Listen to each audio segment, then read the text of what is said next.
Shall we get started?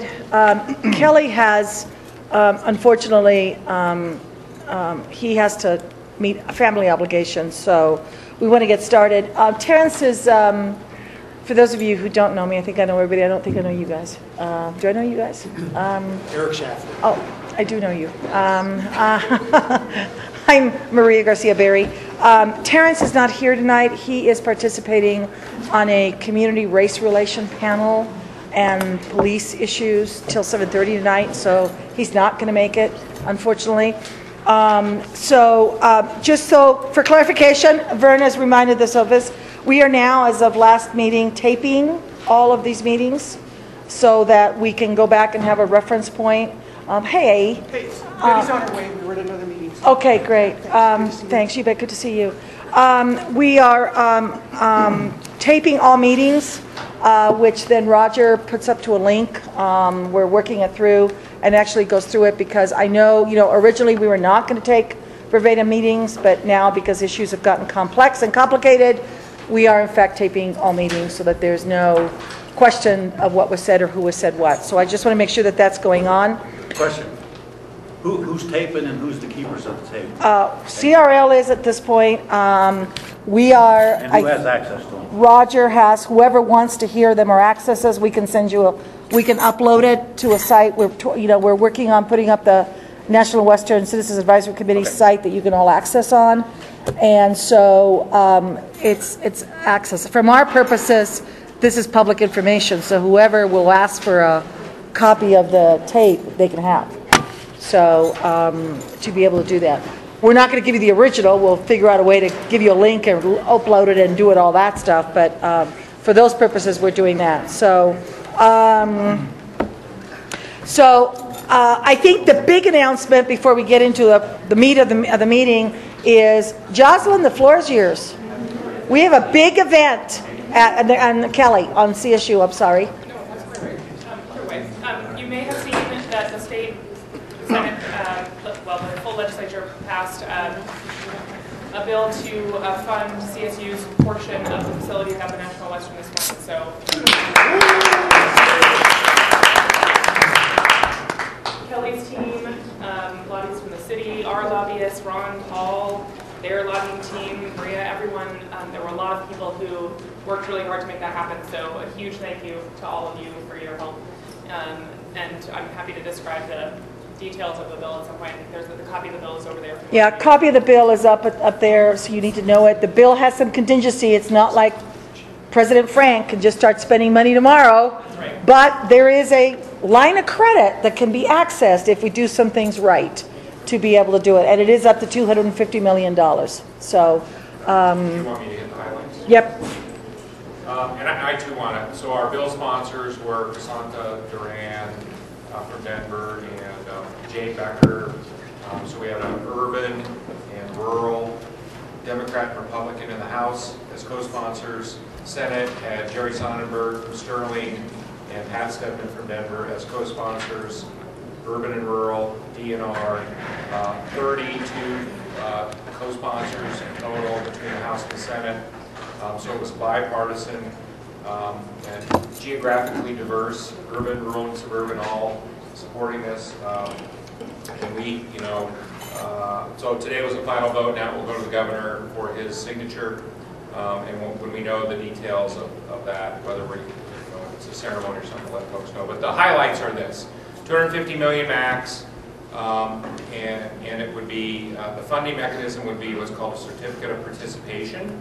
And it's a mechanism the state can use to fund assets.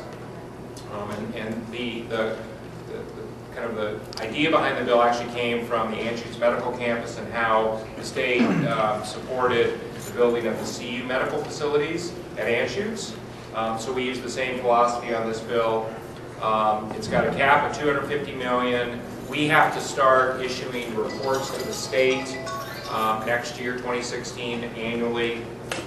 And one of the requirements to even access that money is that the City County of Denver has to pass the extension of the lodger's short-term car rental tax before the state money can be triggered. The other triggers are, because this is for higher ed, higher ed facilities is that CSU will have to go through the typical or normal process that happens at the legislature every year. There's what's called the Capital Development Committee. So Tony, Amy, and the team will have to present to the Capital Development Committee and compete against other projects, higher ed projects, and then to the Colorado Department of Higher Ed. CCHE will be the other piece that they'll have to go through, and that's the normal process higher ed institutions go through to get those dollars. So it's not certainly not a shoe-in. I mean, we have to show that we're worthy of the investment. But obviously, having the state now as a partner in this venture and having the ability to fund the CSU facilities shows the importance of the campus, the overall campus, and the potential the campus has. And you know, again, the mayor's always talked about multiple funding streams, a variety of funding streams to help fund this. So, so now we turn our attention to the ballot measure, and then also the RTA, and that review process has begun with presentation this summer, and then ultimately a recommendation and election by the state later this year. So, you know, all these funding streams come together, we will be in a place to start. We'll have the money we need to start building this campus next year. I can answer any questions if folks have. It was, I have to tell you, it was the. I mean, we had a team of folks working on the Capitol. This was all about winning. Yeah. Everybody dropped their titles, and people showed up, and Tony Frank made calls, I made calls, the mayor made calls, Ron and Paul made calls. We met with legislators, and it was, if you got a little dicey, if you watched the Senate hearing, second reading, it was a little dicey, but at the end of the day, I couldn't be more proud of the men and women at the legislature that supported this, and see ag, and this is really a testament to our ag industry and the importance of ag to our state. So, you know, check the big box that we got through that, and we have a really good. And I would just add, even when it was dicey, that it was a huge vote of confidence that we had landed on a vision that really resonates with a lot of people. So the project itself was never really in question in terms of whether or not it was valuable and whether or not what we developed through the master planning process was something that people really saw the value of. So I would just say that that's a good reflection of what the process we went through over the last year resulted in. Yeah, it's really heartwarming when you listen to Jerry Sonnenberg, who happens to be from northeastern Colorado and the depth of the rural area. He's been a long-term member of the National Western. He is, in fact, in the industry. Talk about at the mic about how creating the Silicon Valley of agriculture, agribusiness in the heart of an urban area was his vision. His life has changed. So kudos to all of you guys who helped and showed up to the press conference and wrote letters and signed letters on that behalf, because it's a big step. $250 million is nothing to sneeze at. So just congratulations. Great news. But Jocelyn or Kelly, how far does $250 million go? Is that implemented buildings? It sure does, yeah.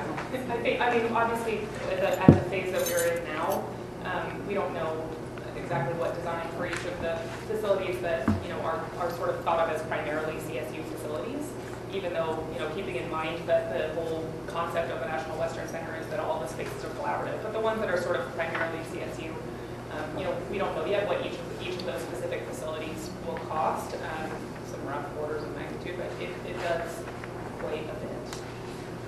And they would be state-owned facilities, so the state would own the buildings. Yeah, they'll pay that work. Did you have So some kind of a target budget? Between the state and ourselves, or they organize That's it. what we asked for, yeah. Oh, that was the max. That was, yep. That was the wish list, and we got it. Yeah. Yeah, what we asked for, we actually got, so maybe we should have asked for more. Yeah, that was. Never balked at the number. And it had, you know, there's another piece of this that involved the Capitol complex. And so, I mean, there was lots of moving parts to the bill, but nonetheless, the fact that what we asked for, everything we asked for, never got removed from the bill. Everything has remained intact, and it was a huge, huge win. Yep. Is there anything we can do to help with that regional tourism? I mean, do we need to show up somewhere, or is it just you guys have to do some presentations, or? Yeah, we've got some, Yeah, we will certainly, as we continue to have these meetings, as the schedule becomes more clear with the state, there's not a presentation to the board until much later in the summer. And this right now is just a back and forth with the analyst that's hired by the state, and that process will start here in a couple weeks. I just took a little more advance notice there, and you couldn't do it, I know, I think people will turn out, you know, the press conference was a little short, but I think people will turn out. Yeah, no, this will have much longer lead times. The legislature abides by whatever the day's calendar is. Right. So. Okay, Kelly, shall we just go on to the next issue? If you all remember, we've had, I think this was actually brought up, what, 3 months ago, that we were going to talk about this? About the role and mission of the National Western Citizens Advisory Committee. I think in light of a lot of events that have happened in the last couple of months and different issues with different projects that, while may not be part of the National Western Center, clearly are border of the National Western Center, we all thought about talking through what the mission and purpose of the NWCAC, and as this project gets even more real as we go through this, and as we get through now that the city, and we'll talk about this later on today, as the city starts preparing for the consideration of going to the ballot in November of 2015, I think it becomes important that we all have clarity. I also know from correspondence and from emails and from all that there are some of you who have some concerns about the role we play and how is it that going forward. And so, you know, as I told Vern, I'm a big girl. We can talk about all these issues and put them on the table and try to resolve them. So, Kelly, why don't you start off with some of the other conversations you've had with people around the table in the last couple of weeks? Sure. So, you know, I think that, you know, one, just the nature of what we're trying to do together is, and I shared this with AE the other day, is, you know, I've been doing big project work for almost 20 years now, and of all stripes and shapes. And there's no blueprint for what we're doing. I mean, we are one of the largest urban redevelopment efforts in the entire country, with 6 massive projects converging on a part of the city that needs investment. And you can certainly look at individual projects and refer to, you know, what I'll call typical project management stuff, but this is bigger than just the physical improvements, the bricks and mortar. This is about the soft infrastructure, reconnecting 3 historic neighborhoods to the rest of the city, and there's a whole other effort that has to marry the physical improvements of this region of the city. The other piece of this is, you know, the long history of a lack of fulfillment of promises made and promises not delivered by a variety of folks. And so, you know, we have to continue to build structures and kind of organizational systems that allow that trust to happen in a meaningful but real way, by agreements and MOUs and letters of intent that holds people accountable, right, to deliver. So with that said, I've had a chance to talk to some of you, not all of you, but certainly some of you, and, you know, have thrown out some ideas about how we go forward. And so the first is what we're recommending, the city's recommending, is that we stand up, for lack of a better term, implementation committees for the 2 neighborhood plans. So have a Glowville implementation committee that will be made up of Glowville residents and business owners, and then have an Elyria-Swansea implementation committee that will be made up of residents and business owners from Elyria-Swansea, so that you can have and help lead an active voice of implementing your neighborhood plans. So I talked to Judy. Judy and I talked the other day about getting her help, and then obviously with the council transition, whoever wins the seat that replaces Judy. But getting those structures up and running, using the month of May basically to get these new implementation committees up and running. We'll staff them, and we have to work within the city about how we're going to do that. But it'll be the NDCC will play a role, active role. Community Planning Development will play an active role. Public Works will play an active role, and Parks and Rec would play an active role. And there'll be other agencies as we need them. We're not limiting it just to what I call the big 3, but we'll pull whatever agency needs to be pulled in as we work through issues of implementing your plan. So that's step 1. And why is that important is, you know, again, you all, many of you participated in the development of those neighborhood plans, and they deserve their own set of attention, right? What's been challenging, I think, is this group has become the de facto place to talk about that stuff because there hasn't been structures set up to really focus on the neighborhood plans and the implementation of that. So our commitment through our office is to work with you guys to set up these neighborhood implementation committees in quick order and get them organized, get people, representatives from each of the respective communities on them, lay out a process that you guys feel comfortable with, and then go to work. And the goal here, the most important part of this, or one of the most important parts is, and this ties into our annual budget process for the city, is align those implementation committees with our annual budget process so that you can help inform the annual, so the committees would make recommendations through the NDCC, and then we would present those to the mayor as part of the annual budget process. So like this 2015 budget that I went through a week or so ago, neither plan had been adopted yet.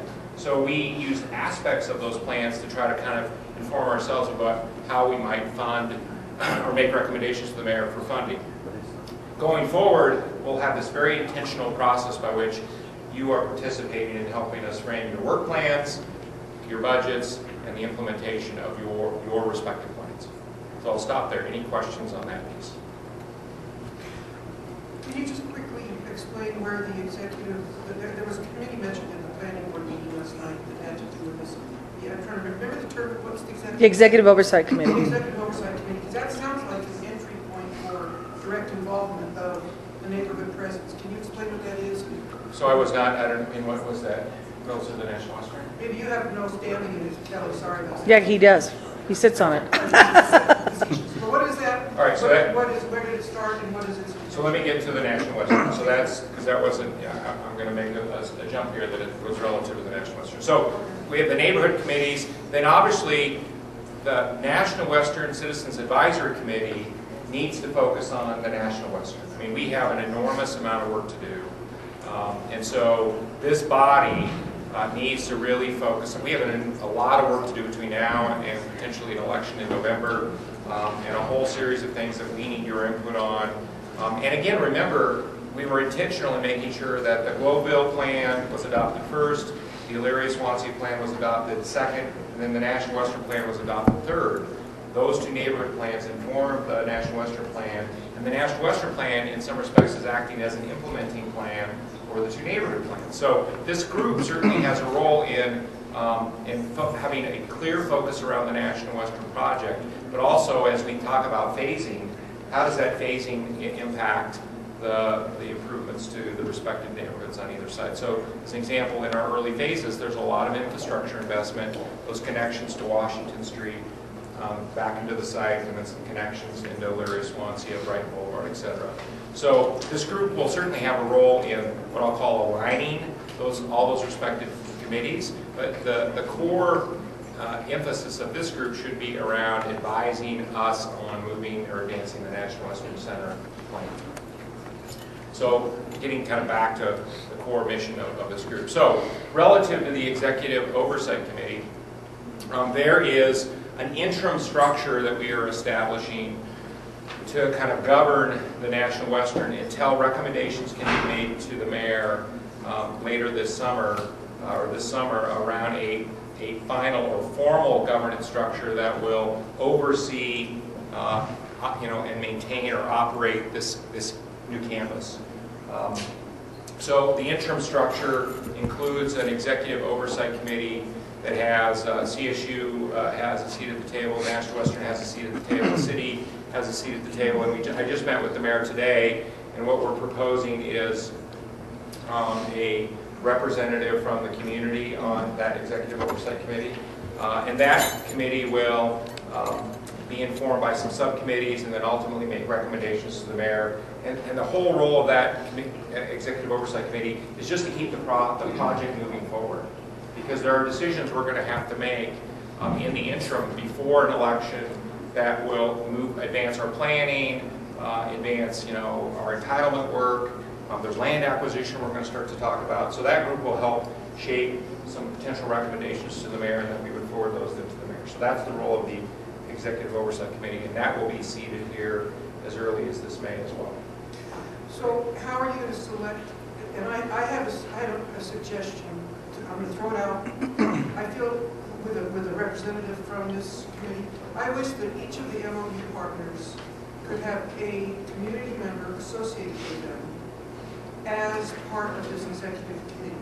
I just want to throw it out there. I'll recuse myself from being one of the people. But I feel like we need to have people at the center, and I don't want to go through with what we went through with selecting a person for the master plan, where it was kind of a pre-selection and it wasn't a participatory selection. But I feel like the relationships between the MOU partners, which is substantive, I'm so thrilled the first money that comes in is like for education. That if we could have a, and you know, I just want to throw that out as something to talk about. What do you mean? Can you explain? Like you got History Colorado, there may be somebody from the neighborhoods that's interested in history. You have CSUs, somebody who's interested in urban farming and So let me, equestrian. can you table that for just a minute? Well, yeah, Because that's not how it's Yeah. structured. That's Okay, well, not. I'm suggesting looking at the structure. Okay, anyway, so let me. we don't have to go over tonight, I want to get to Let parks. me, because there's two subcommittees, and this may help answer your question. You know, I don't want to throw cold water on this whole process, but I think we had to move forward, and where we find a void, at that time, let's take the time to address that. If there's no question in my mind that you're going to get a lot of input from the community, both business community and residents, and anyone else interested. So instead of spending a whole lot of time trying to build another structure, another empire, let's move on, and you have this framework now, and let's fill it in as we go. We meet monthly, and if there has to be any change, we can bring it up. You know, we can use this as the forum, the focal point. But I'm getting to be a little antsy about time. You know, where time is money, and you know we're running out of time to get more money. So we need to get this thing moving. You're talking about the National Western. The whole bit, yeah, National Western and the structure you're talking about. Right. So we can fill in as needed, but let's get going on it. I think that's the goal, John, is to Yeah. get going. I mean, we all have a sense of urgency. I mean, we share your sense of urgency. Yeah, I'm sitting here aging. Me too. I spent 30 days at the Capitol. I aged by 20 years. So let me finish the P, and then we can. So there are two subcommittees. One is called the Event Program Advisory Subcommittee, and that is all about how do you create a year-round active place. George Sparks from the Museum of Nature and Science and Ed Nichols from History Colorado have agreed to co-chair that committee. Then we will build a whole committee, including neighborhood representation. So if you just want to talk about programming and how you make this place hum 365 days a year, then you can self-select to serve on the program committee. Okay? And that'll be a subcommittee to the EOC. The other subcommittee will be we haven't figured out the name exact, but it's a capital funding kind of alignment committee, because there will be a variety of funding streams come together, and all those have to be aligned. So we haven't determined who the chair will be yet. But again, if you're interested in finance, then you can let us know, and then we would form a working group around the capital finance for the National Western. Again, that will inform the EOC. The EOC will make recommendations to the mayor. But it allows you to self-select, right, on what your interests are. And then we can certainly use this body, because we all kind of come back together and to talk about those issues of alignment. But the structure we're laying out will last, let's say, probably about a year.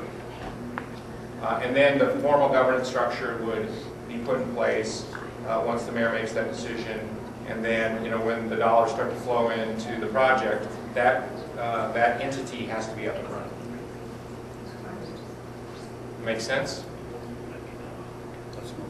And the new grant writer is going to be part of that. She's on my staff. MOU drafting? What's that? MOU Oh, drafting? MOU drafting, yes, thank you, sorry. I'm still coming off my legislative high. It's illegal, it's legal. Can you say that? Yeah, right. Yeah, I seen you at 420 celebration.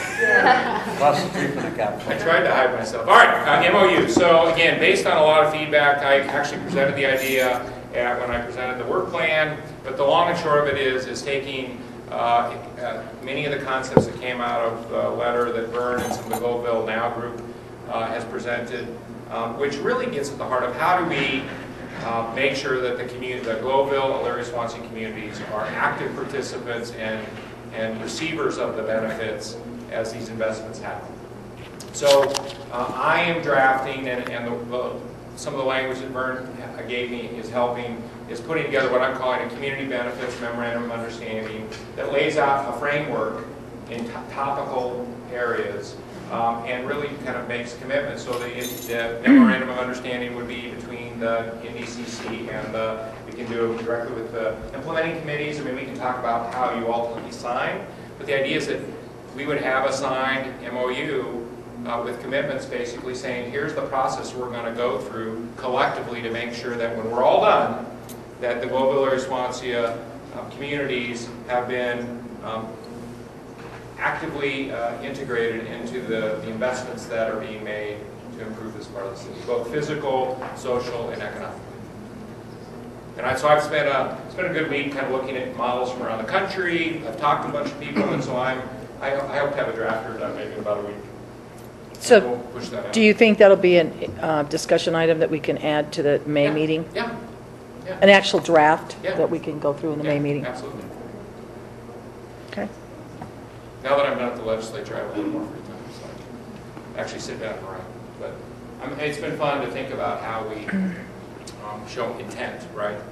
I'm using your word for intent, that we're going to deliver on a promise.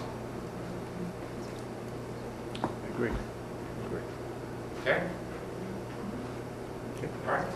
Okay, other issues, the other thing on it is future topics for CAC that are immediate. I think it's fair to say, and this is another one that the mayor feels strongly not to talk about until after this Tuesday, this coming Tuesday. There's a significant day in Denver that happens on Tuesday. There you go. I think it's appropriate to say that depending on where the mayor's direction is, that a big topic for next time is the ballot title and the ballot measure and what is going to the ballot for November. And whether the mayor will seek this to be approved in this council or the next council. So that's an issue that I think all of you will have to get briefed on, and how that process works legislatively and what's required of city council in order to do that. There's a lot of conversation going on about what, I mean, we're running out of time with the existing council, right? So there's just a flurry of things that Judy and her colleagues are going to have to work through, and some we're not going to get to, right? And that's not just NDCC stuff, that's other things that have to happen in the city. So, and then there'll be a pause as the new council comes on and then gets them ramped up. So we're working hard to be really focused, at least on our side, to identify what those things are and how we get them through council. But ballot would be one, and there's a few others that we got to get through. I just want us to stay on track with the budget line items we're getting into the budget. The time Yeah, limit started. right. That's why, our That team. transcends all the politics. Yeah, John Dreher. John Dreher. I wish that were the case. Anyway, we got a lot of work to do, and ballot will be one. Okay. What else on this topic, AE? Well, I think the instructions that are coming in are really helpful. I feel like the thing that all of us, I want us to be clear what our roles are as representatives, because I feel sometimes that it's unformed, but I feel like it's a huge privilege and opportunity and obligation. And I think that the push that Vern and all have done is a demonstration of a good, honorable look at being mindful. So, and I don't know if we have to have that if we talk about attrition again at any point right now. I don't want to talk about it here for Parks and Rec. Great. Stuff. But we just have to really make sure we are thinking about the larger neighborhoods. And I think we have some work to do on that, and I think NDCC can help. And as we do these implementation committees, that'll help define that. So Okay. I just wanted to finish that. Vern, anything on your end? Well, I would just like to say that, definitely appreciate having the voice here. And I think this is definitely a great starting point for us to build from. And I'll be interested to see, you know, on how well it kind of builds off of what we're beginning with at this point. And I'm looking forward to working together with everyone. Not to slow things down, but to more or less move forward as quickly as we can. Okay, anything else? Was it mentioned that the zoning was passed last night? Steve was going to cover that. Oh, Can I, if that's okay? Oh, now, see what you did. I'm sorry, I'm going to excuse myself. So Scott Gilmore had something come up, so who's all here from Parks? And Steve, so this is we've all been anxiously waiting for this discussion, so who is going to moderate this one since Scott had something come up? Moderator or? You've got 60, you know, we all have high expectations on this. 60 seconds? You have 60 minutes. Well, I don't think I need a microphone, right? It's up to you. Okay, my name's Gordon Robinson. I think I've met most, if not all of you before. I'm the Director of Park Planning, Design, and Construction. And I wanted to come here and make myself available for a discussion with you all about the questions that you have. I want to reiterate that there was probably 4 years ago or so that we came to you and we kind of worked collaboratively with many of you to develop a shared vision and a shared dream for what Heron Pond could be. We saw the opportunity to take a small, underfunded, underdeveloped piece of property and turn it into a much larger, grander, exciting space for the community and for the city of Denver as a whole. And I believe you all share that vision. We've been working diligently for many years to seek funding sources for this. This is a big dream. As Kelly said, he's worked on big projects. They take a long time. But we've worked diligently in other forums to find other grant sources. We now have roughly $2 million of committed funding through grants through the state, as well as committed funding, matching funds from the city to go towards the Heron Pond project. But as you may recall, a couple years ago, we started a process to develop a master plan for this site, which is a combination of lots of properties. It's very complicated. We were very excited about what it could be. We started it, we got going, and then the National Western issue became much larger and much more complex. And Kelly Lee was hired to come on and help kind of walk us through how we can make the National Western a great thing. He's done a fantastic job, but he asked us to step back and let's let the process for the whole global Elyria Swansea National Western Complex kind of run its course and then see how Heron Pond can fit in a great park and recreation standpoint and be a great chess piece to that whole effort. So we communicated to you all we were going to step back and let this play itself out a little bit before we jump too far into what we're going to do with Heron Pond. We're now, I think, at that stage now where we want to get back in. I think the National Western Complex project has really come a long way to where we really understand, roads and bridges and crossings, and the neighborhood plan really helped us inform what it is you all want from Washington Street, lots of angles that surround this property. And I think now we're ready to jump in and start master planning the site with you in a coordinated way. So if you think like, wow, that project was going, now it's not, I just wanted to remind you that, we did it intentionally. But in the meantime, we've gone out and gotten 2 grants in the over $1 million with city match that's going to be required, putting us over $2 million. So that's a good start for a project, for a plan that we're going to develop with you. And we're excited to start the process again with you. So with that, that's kind of my update, but I'm really happy to answer questions. And Sensore, our project manager, she's our natural areas planner for the department. She's here to answer any questions as well. She'll be leading the project, the master planning project. So I know you guys have lots of questions, but...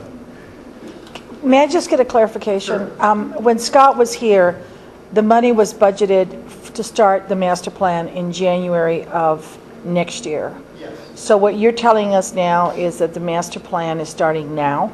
Well, funding will be budgeted next year, but we're trying to carve out a piece of funding so we can start the public process.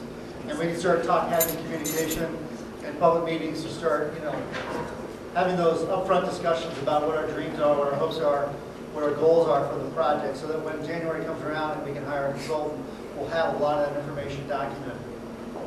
Does that answer your question? Yeah. Vern?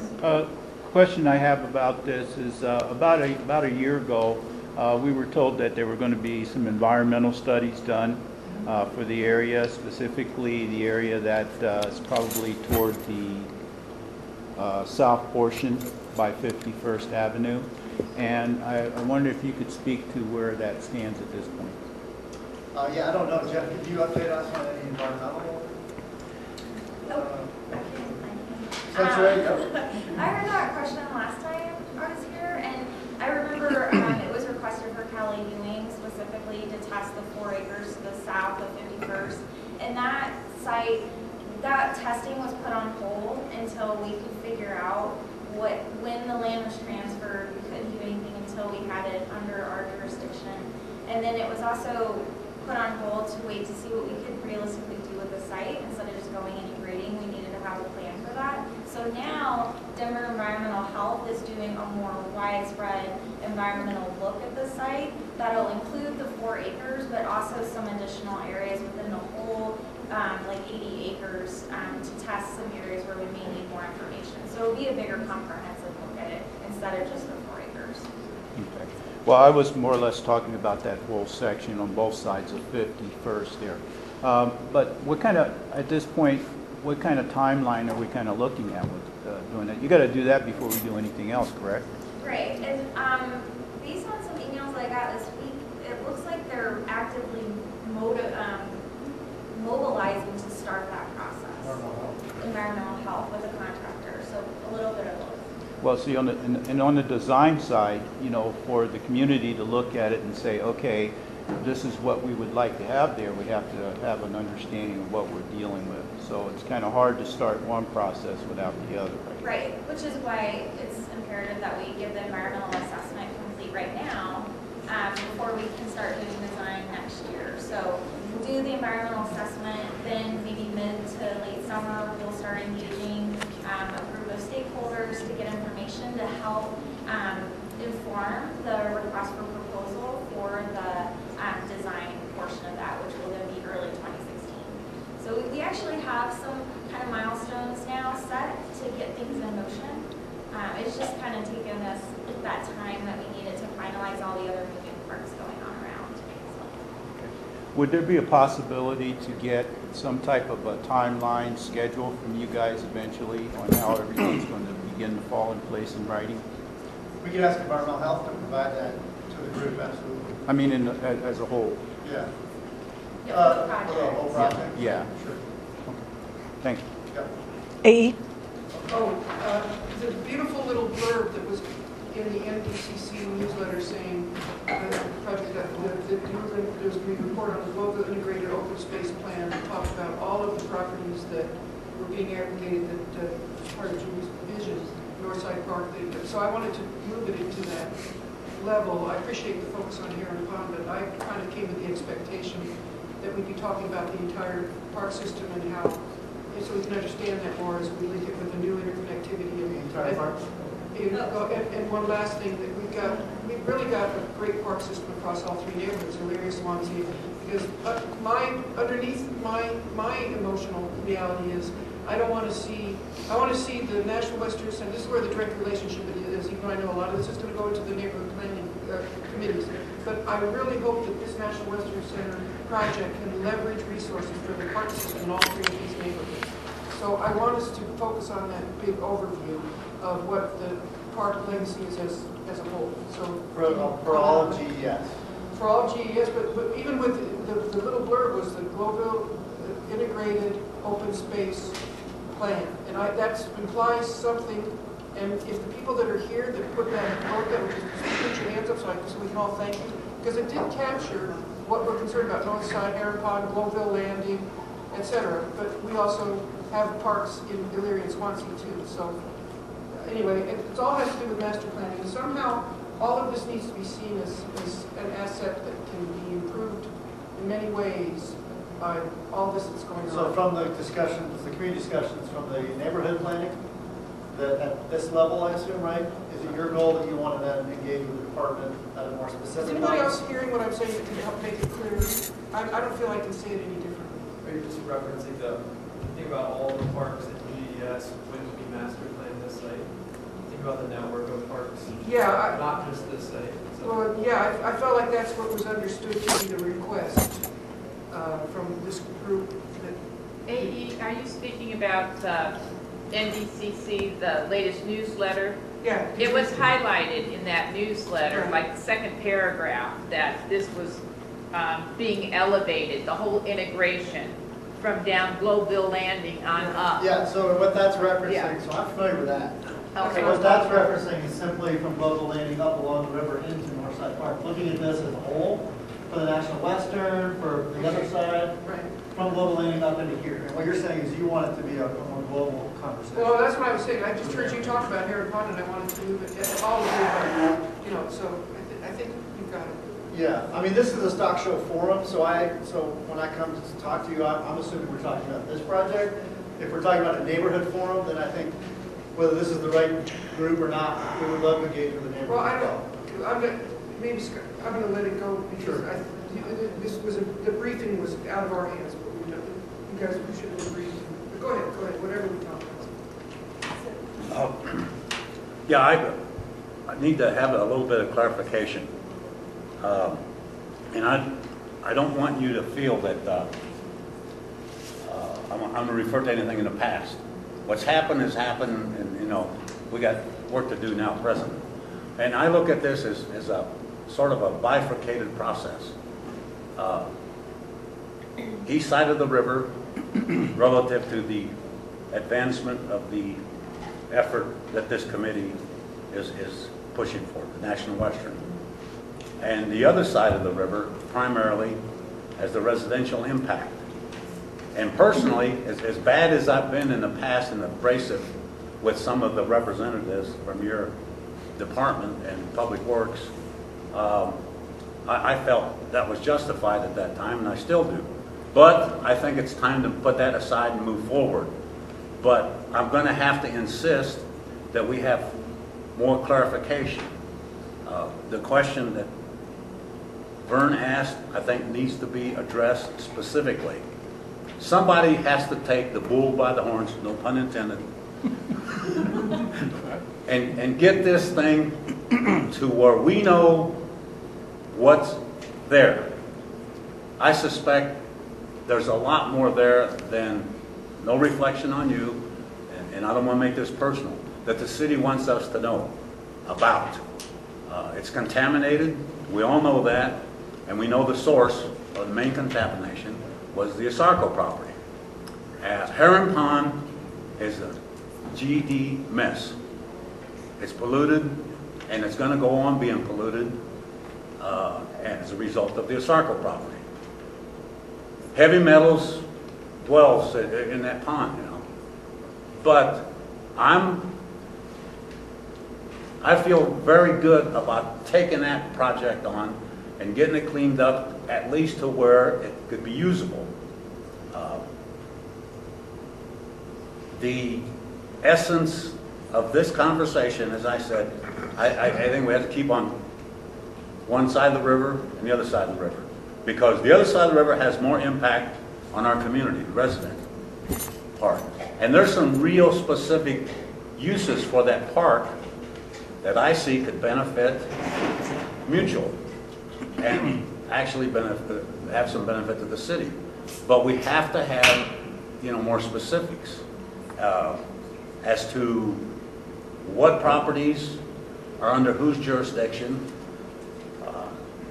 who's doing this, who's calling the shots on this master plan, how accessible are they going to be, and some kind of deadline. And I will say right now that if a bridge is going to be built in the location of 51st at the Platte River, that's certainly going to have a lot of impact on our neighborhood. And it's going to be a new game. We're not going to sit back and wait for that impact and be then reactive to it. I think now's a chance for everybody to say, let's do this thing and do it right. Be willing, more than willing, to work with whoever we have to work with in Public Works and Parks and Recreation.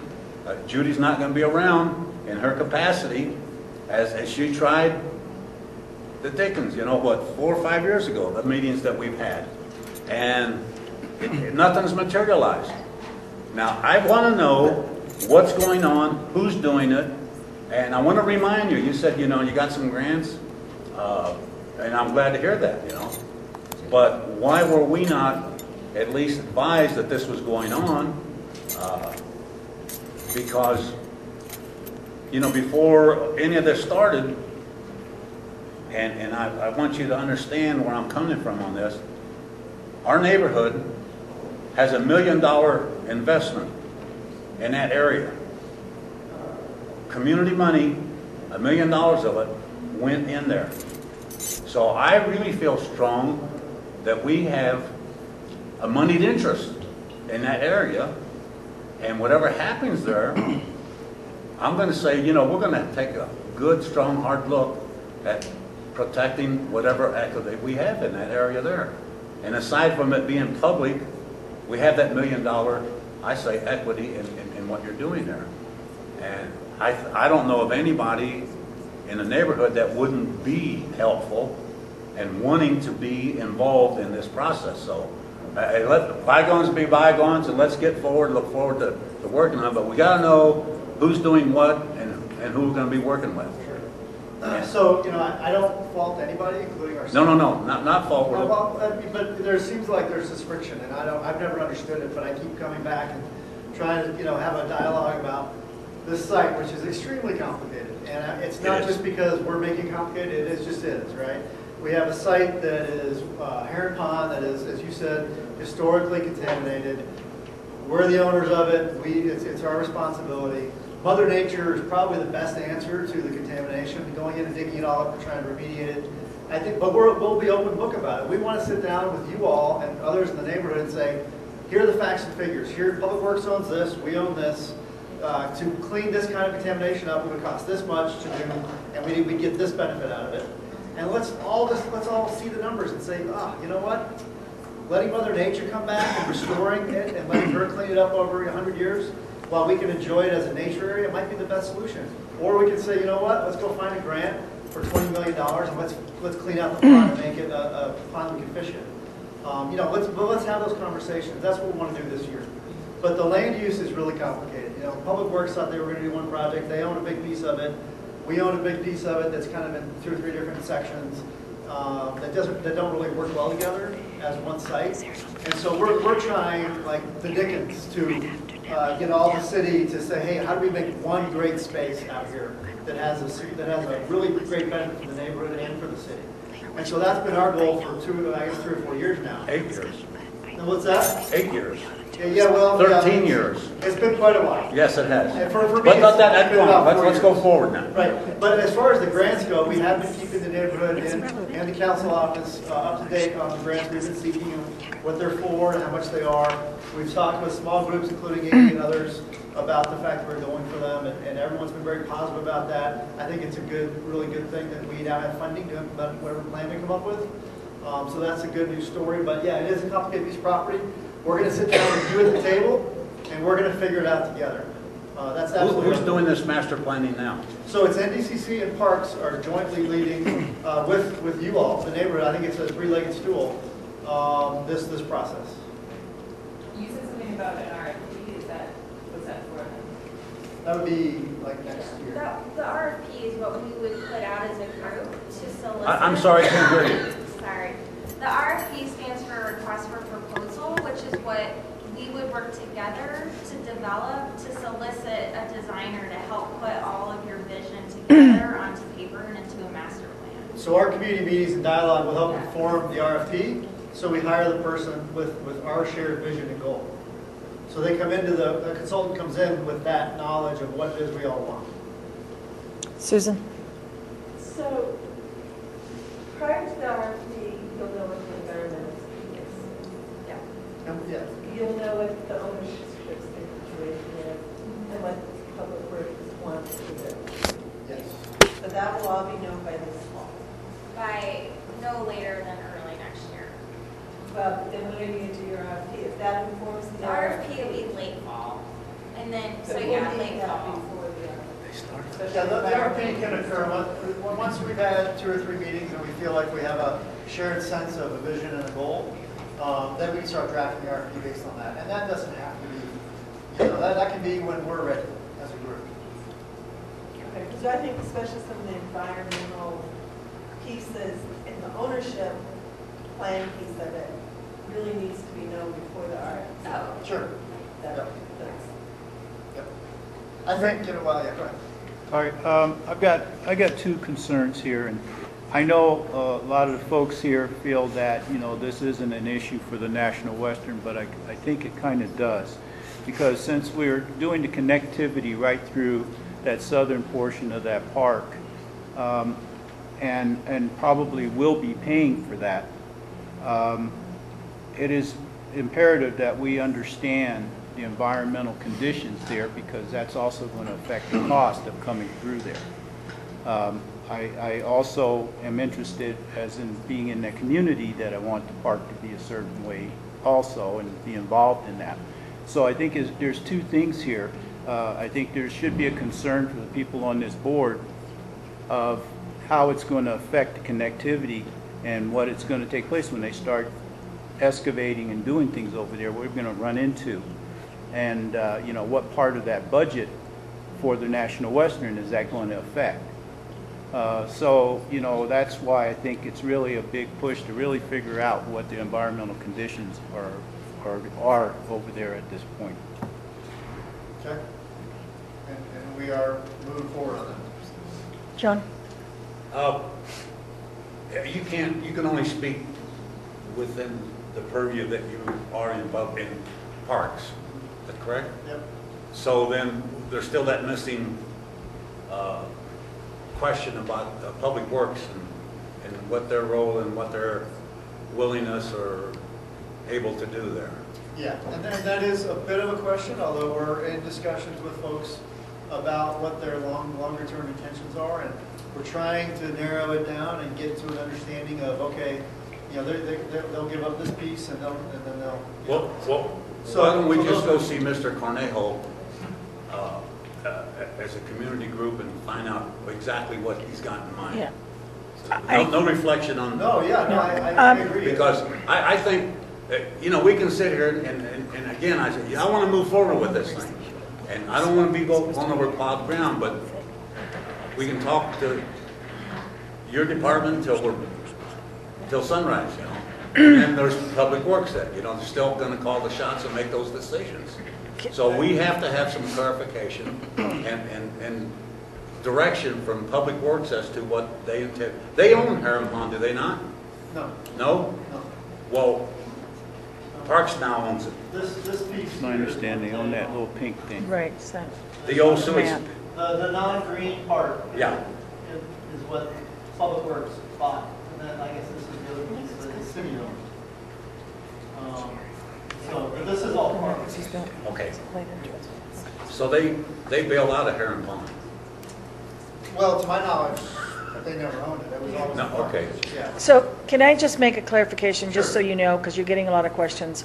When Scott was here, and I took a lot of notes that night, and I think we taped that meeting, but when Scott was here, I think our expectation was that Public Works was coming with you guys tonight, so that we could have that conversation, and that we was not.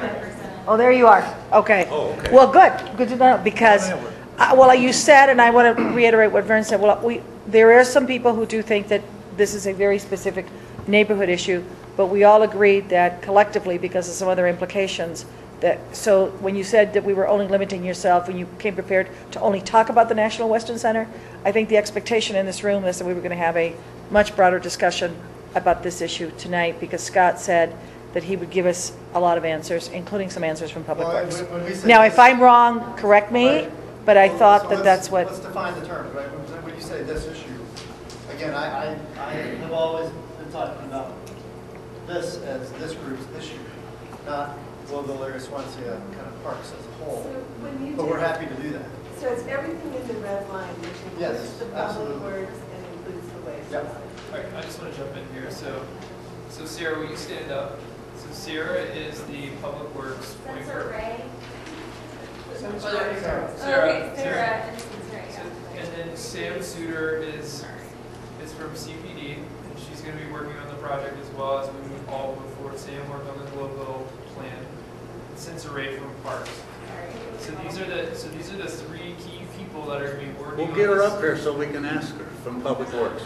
So these are the three key people that are going to be working on the plan moving forward. And then since Ray has a list of questions that were asked from the previous CAC meeting or whenever we talked about this last time, and some answers that she's going to read and go through. I think that would be helpful.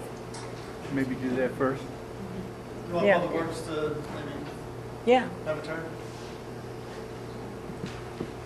I'm not exactly sure what questions I can answer. Public Works does own 19.2 acres at Site 9 Green.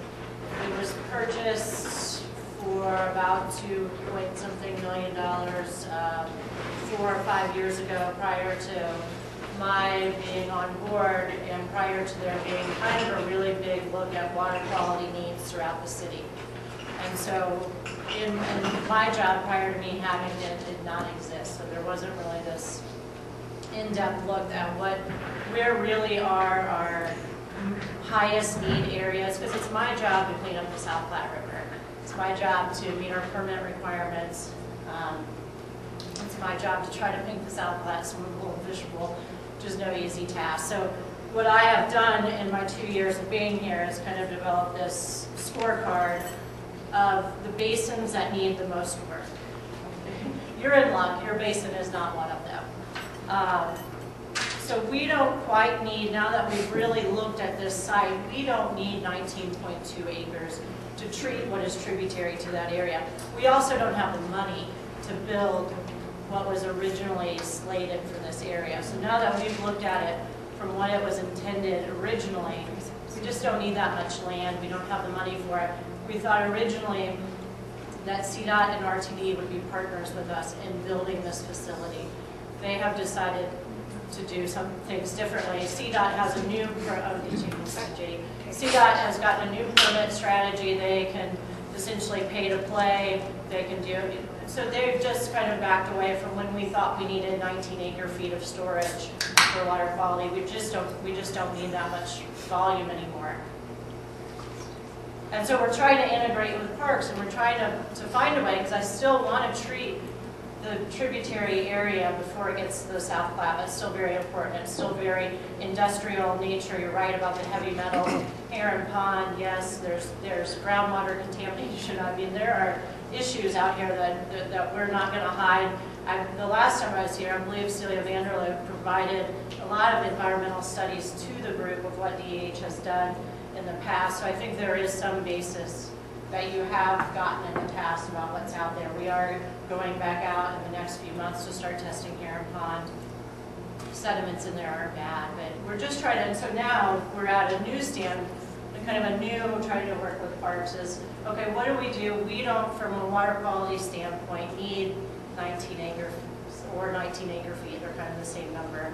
How can we integrate a water quality facility with the greater park? Can you use some of this land? Those conversations are just getting started because we've gone through the planning efforts of what we need.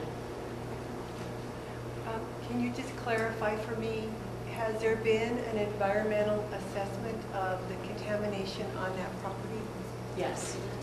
So, So based on that, north of the road, yeah. Just on the public works front. Right. yeah, just on the public works, where you're talking about you're not needing that whole 19.5 acres.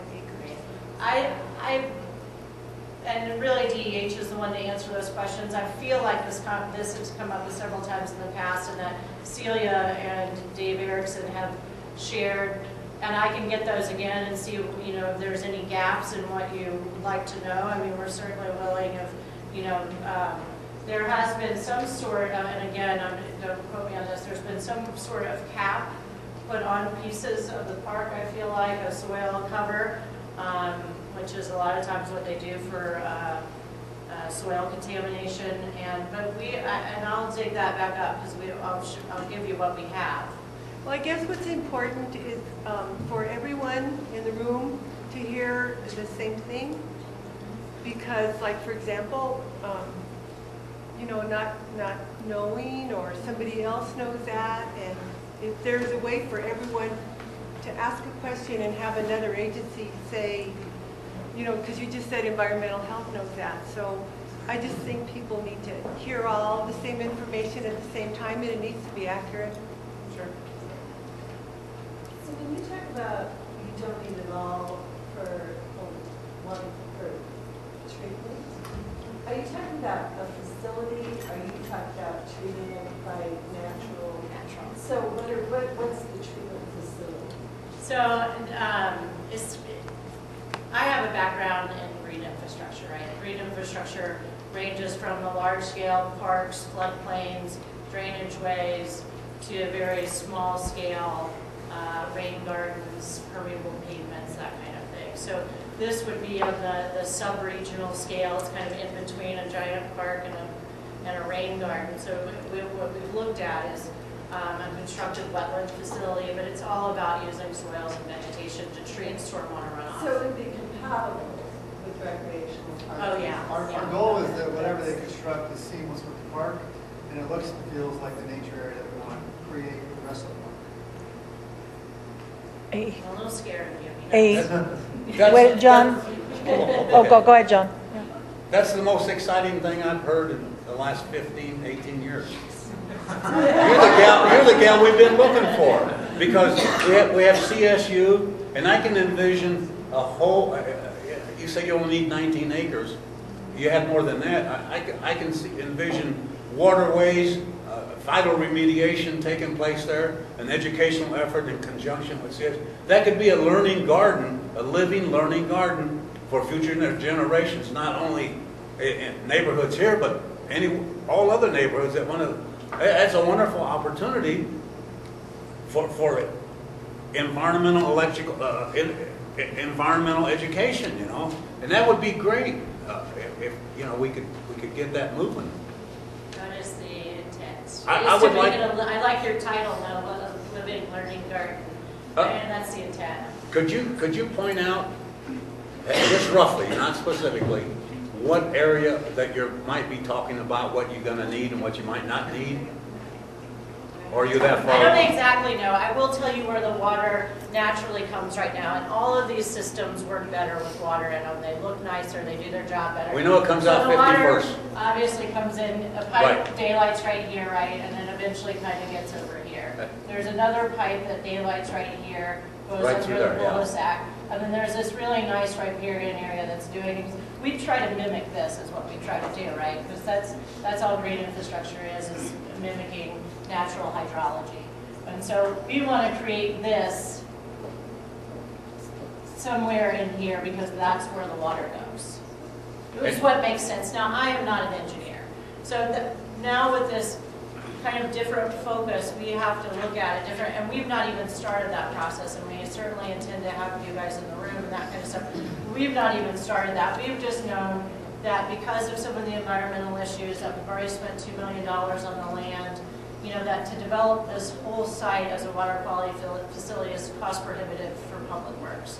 So what can we start to do to partner together with parks to still treat this water with the amount of land that we actually need? And then some of it can maybe be parks, some of it can be, that's not my decision. I just am deciding what is best for the South Platte River, a very tiny water quality budget, and trying to get that. So all these projects we build along the river that you can actually go and get into the river. So how much do you think is needed there? How many millions? Oh, how do you know? A lot. I mean, for a good start, what, 5, 8, or 10? Oh, no, maybe not that much. Did you bring your checkbook, Chuck? No, but I could, look, let's look up to this thing. Yeah. You know, we're asking for nearly $1 billion. Exactly. You know, and to me, $10 million, that's chump change compared to what we're going to be spending. So if we're going to be looking at both sides of the river, then let's be diligent as to where we spend some of the money as well. And I don't want people at the National Western to feel like we're pitting. No, we're not. But we're just saying we're going to spend money. So let's spend some money traditionally where it hasn't been spent, and that's in Globeville. From my personal point of view and observations, that public and no, please. no reflection on you. I think, God, I could see you doing great things there, you know. That would be an exciting endeavor, and it'd be certainly worth at least 10 million to get started. Is it dropping here? So what John has said perfectly frameworks what I wanted to put on the table, and I really feel the living, what did you call the garden? Living, learning, gardening. John's Garden. living, learning garden. Okay. So what I wanted to say is CSU is doing some great conversations with people out in the hoods that having to do with what should we do with this building. You know, ideas. They're just starting that process. I don't mean to put you on the spot or anything, because I'm not going to. But one of the things that came up in one of the conversations is CSU, you know, CSU doesn't want to feel, correct me if I'm wrong, but isolated on the campus. Okay, so to me, CSU as a natural has an extension concept, and this is an extension concept which opens up the possibility of leveraging resources within the definition of what the programmatic footprint of the National Western Center is. And I think that was part of what the point was with our concerns about the map on the zoning, is how, because we're extending the connections into Globeville, we have an educational substance here that can be part of the larger education mission of the National Western. And we can put that on the table with this being a perfect partnering project with the water thing on the campus. So within that, I think there's some great possibilities. And I wanted to put one thing that's not directly related, but I think what's developing, we need help talking about this. The concept of what a dedicated or a not dedicated park has come up. I don't understand it. I don't understand the ramifications. There are still conversations about people wanting to put a school in the vicinity and have conversations with that. So I think it's important we honor that among all of the possibilities here that we're talking about. And I don't know exactly how to framework it because, and I don't want to, we can't talk about it all tonight, but I just want to acknowledge that when we get into the more deeper conversations about this open space, we have some considerations. We need facilitation and briefing on what the ramifications are of these decisions. And then one last thing. As I understand it, the storm treatment has something to do with a federal mandate that Denver has to meet in relationship to. So if we're being asked to be a pilot for that, I want the esteem of Globeville being asked to have our land used for that sort of thing to become part of what we're demonstrating is a collaborative position relative to the entire city and the city's mandates to be a proper city. Well, and just to be clear on the city does have permit requirements. We have others of these around the city. Private developers have to put water quality facilities on their own. So it's kind of a weave network, right? And this would be, especially because it's kind of interesting and sad that when you look at 4 examples around the country of how people are really integrating water quality into parks, because that's where green infrastructure is and works best, there isn't these really strong programs that you can look to for guidance. So I do think that this will be something that will garner national attention maybe, and we'll gladly do whatever we can to publicize it. I think this guy's giving me Armando. I don't run this meeting, sir, but real quick, 2 points here. I believe the concept that you're looking at here is called the learning landscape. That's what I think it should be.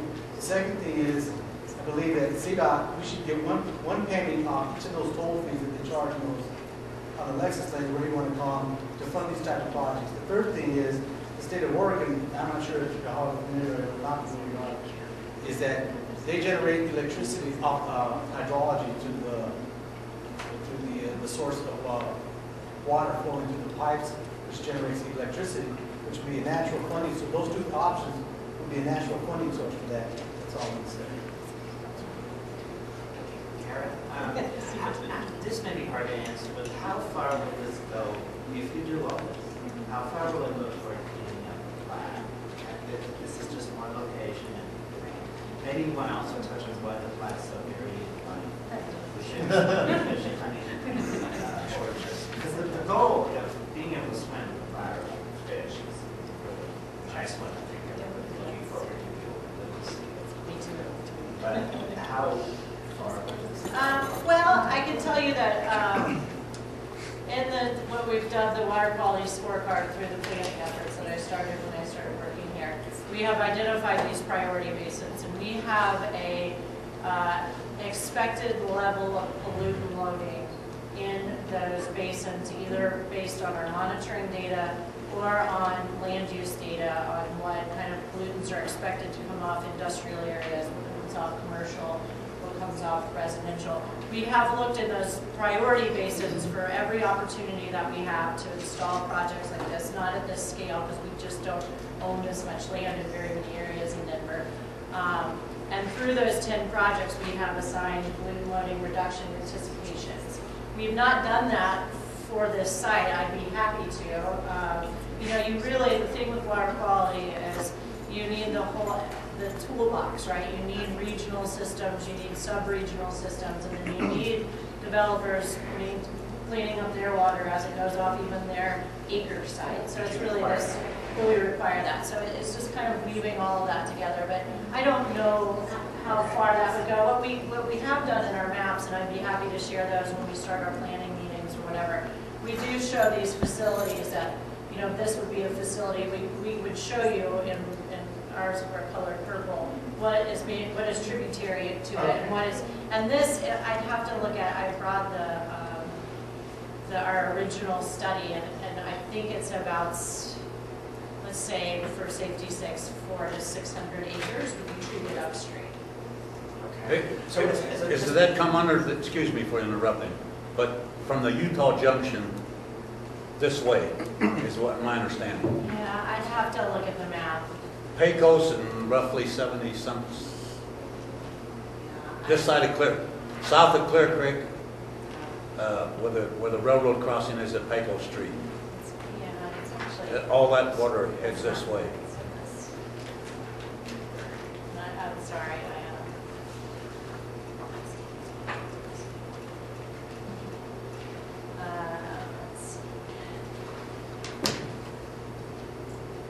Yeah, it looks like it's kind of, I don't know, so what is this area?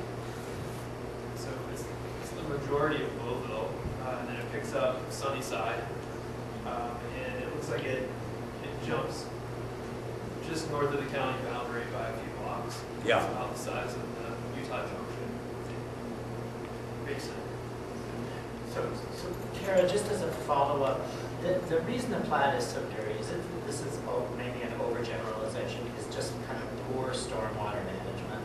Is that really, that we don't clean up the water before we dump it in the river? I mean, is that Urban drool, they call it. Yeah, stormwater runoff is the leading cause of surface water impairments throughout the U.S. And yeah, runoff, and then you have, because you know what they've done really well over time is kind of eliminate or made the point source pollution, the old wastewater plants and stuff, those have come a long way.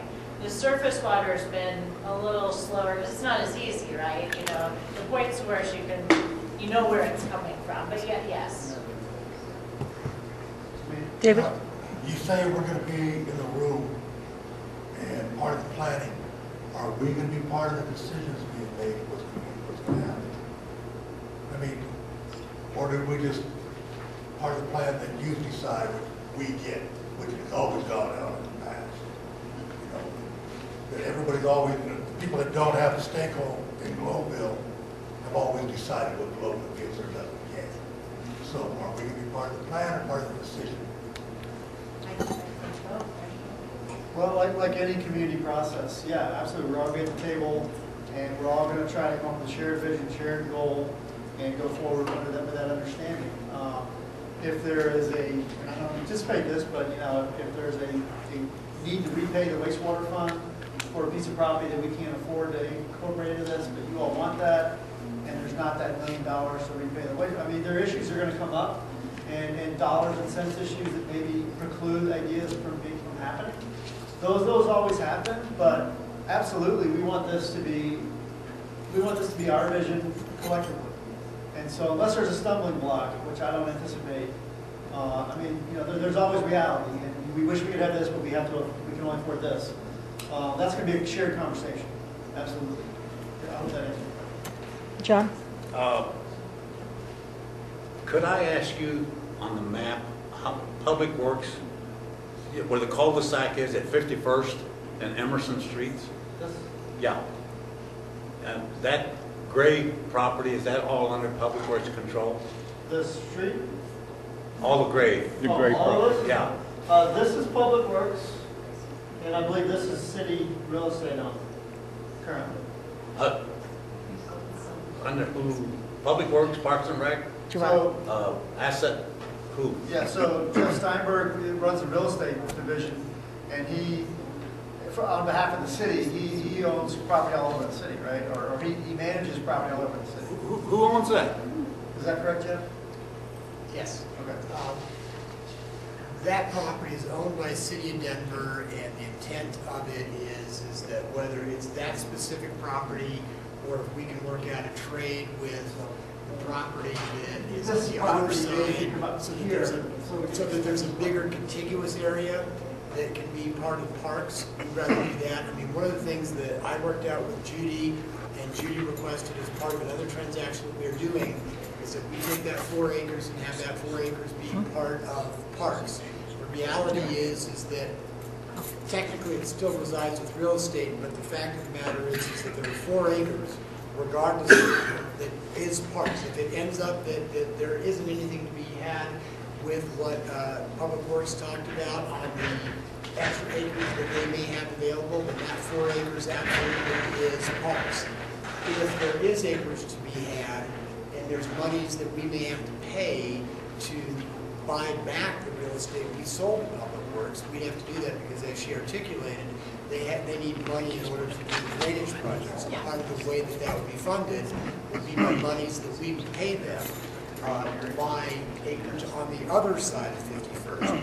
One of the things that I look at is if there's a bigger spread of acreage than 4 acres, it seems like it would make more of a meaningful park area to have a bigger contiguous block that's not divided by a road, that's all part of that green area that exists now. So those are the things that we're trying to get worked out. And who's working them out? Everybody. So in other words, as they articulated, that we've got to look at what are the environmental issues. Is one area more environmentally impacted than the other? If you have an environmentally impacted area to a higher degree, does it make sense to then spend money on cleaning that up, or maybe that is the right thing to do? So that's one of the issues that has to be done. Whatever the project is that wastewater comes up with, will determine what the available acreage is. So it's a collective process. I mean, we're all working on it between Public Works. So let me ask you a specific question. Sure. As a resident of that neighborhood, we develop a plan specifically for that property south of 51st, that lower part there, that you control now. Is that my understanding? Well, again, what I said before was, and this is what we worked out with Councilwoman Montero, okay, is that if nothing else happens, that 4 acres ultimately is parks open space. If we can't work something else out, so work out with who? So let me jump in. What I just expressed, worked out with the What about us working something out? Yes, John, I agree. So, John, we're meeting with staff to see what's possible, and then we want to sit down as part of the community discussions. Okay, here's what we know. Here's the 4 acres that we can control and that we can become parks. Or based on what we can do with Public Works, we can trade, we can mix and match, and we can move that 4 acres up here. We can add in their wastewater. So these are all So we're getting back to the question Dave asked you. Yep. We're just doing our homework. You're actually making a decision for us to accept don't at a later look for a point. problem. Don't look for a problem. Okay, all right. We're doing our homework. Let's move forward, yes. So when we come sit down with you, we know what we're talking about, and then we want to ask you, hey, how can we best land use this space? Now, if we want... Well, the question is that I have, how can we tell you this is what we think ought to happen there? And that's why we want to start the community... Before you even concoct any notions of your own. David, here people, we have some specific notions about that And problem. we have time for those. We're not going to make decisions ahead of that. All right. We just want to know what's possible, and then we want to sit down. All right. Thank you. No, go ahead. Thank you, sir. Okay, wait, John. Here. Oh, hi. Go ahead. Jeff, I'm Nancy Grandis Jones. have had many emails and phone calls over the past couple of years. So It's good to meet you. I know, I know, and we've gone back and forth. It's like 1 minute it's the real estate, then no, it's going to be transferred to parks and blah, blah, blah. So I've been involved with this for a long time and on site too. And I think I'm not an official member of this committee, I'm an observer, but have been involved in that, in the Globeville plan. So I think one thing that's important to hear that Globeville stakeholders have said, if there's any buying back or any needs to sell assets to buy back some of this because Public Works, you know, has too much land, I think it would be great to consider the city has assets in other parts of the city. Sell some other assets and put that money back into Globeville.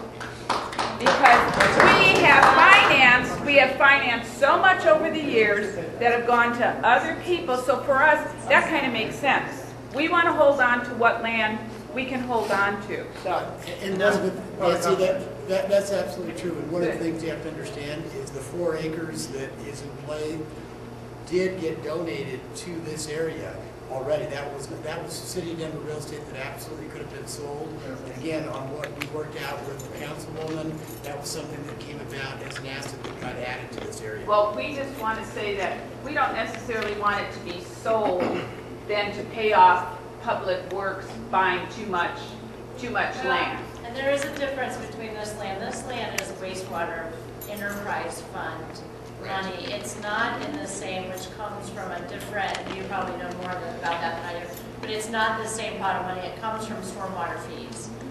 And so it's not. They have to be paid back one way or the other. We can't, it's part of an ordinance. But what we're saying, but one thing had been said before in meetings that, oh, we could sell off those 4 acres and use that money to pay back Public Works. Along those lines, That's an idea. along those lines, I think, and I'm speaking for myself now, there would be strong opposition to any sale of the land in that area. Trade between Public Works and Parks, yes, but an outright sale for whatever, I would say there'd be strong opposition from the community.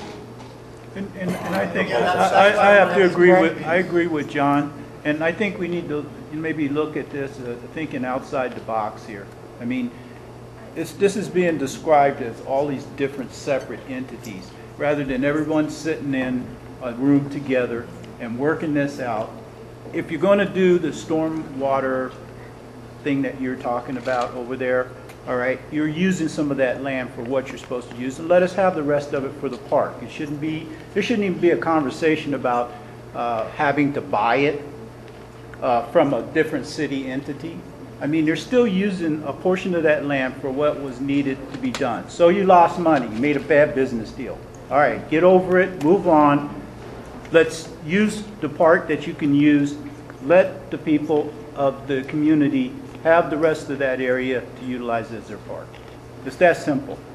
And if you can get all these people in the same room that make these kind of decisions and hash that out, then maybe that's what needs to happen. Yeah, I think the first thing needs to happen is a wider community conversation about land use.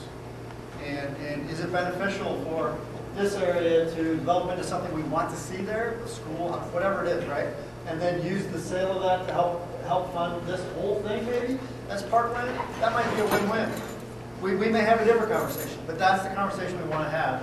And we want to inform you that yes, wastewater has to get repaid. It's a law, it's a requirement. But repaid could come in many forms, many ways. There would be no transaction per se. It might be, we'll do this for you, do that for us, and they get made whole. There's lots of ways to make it happen. But the land use issue is number one issue we want to sit down and talk to you about.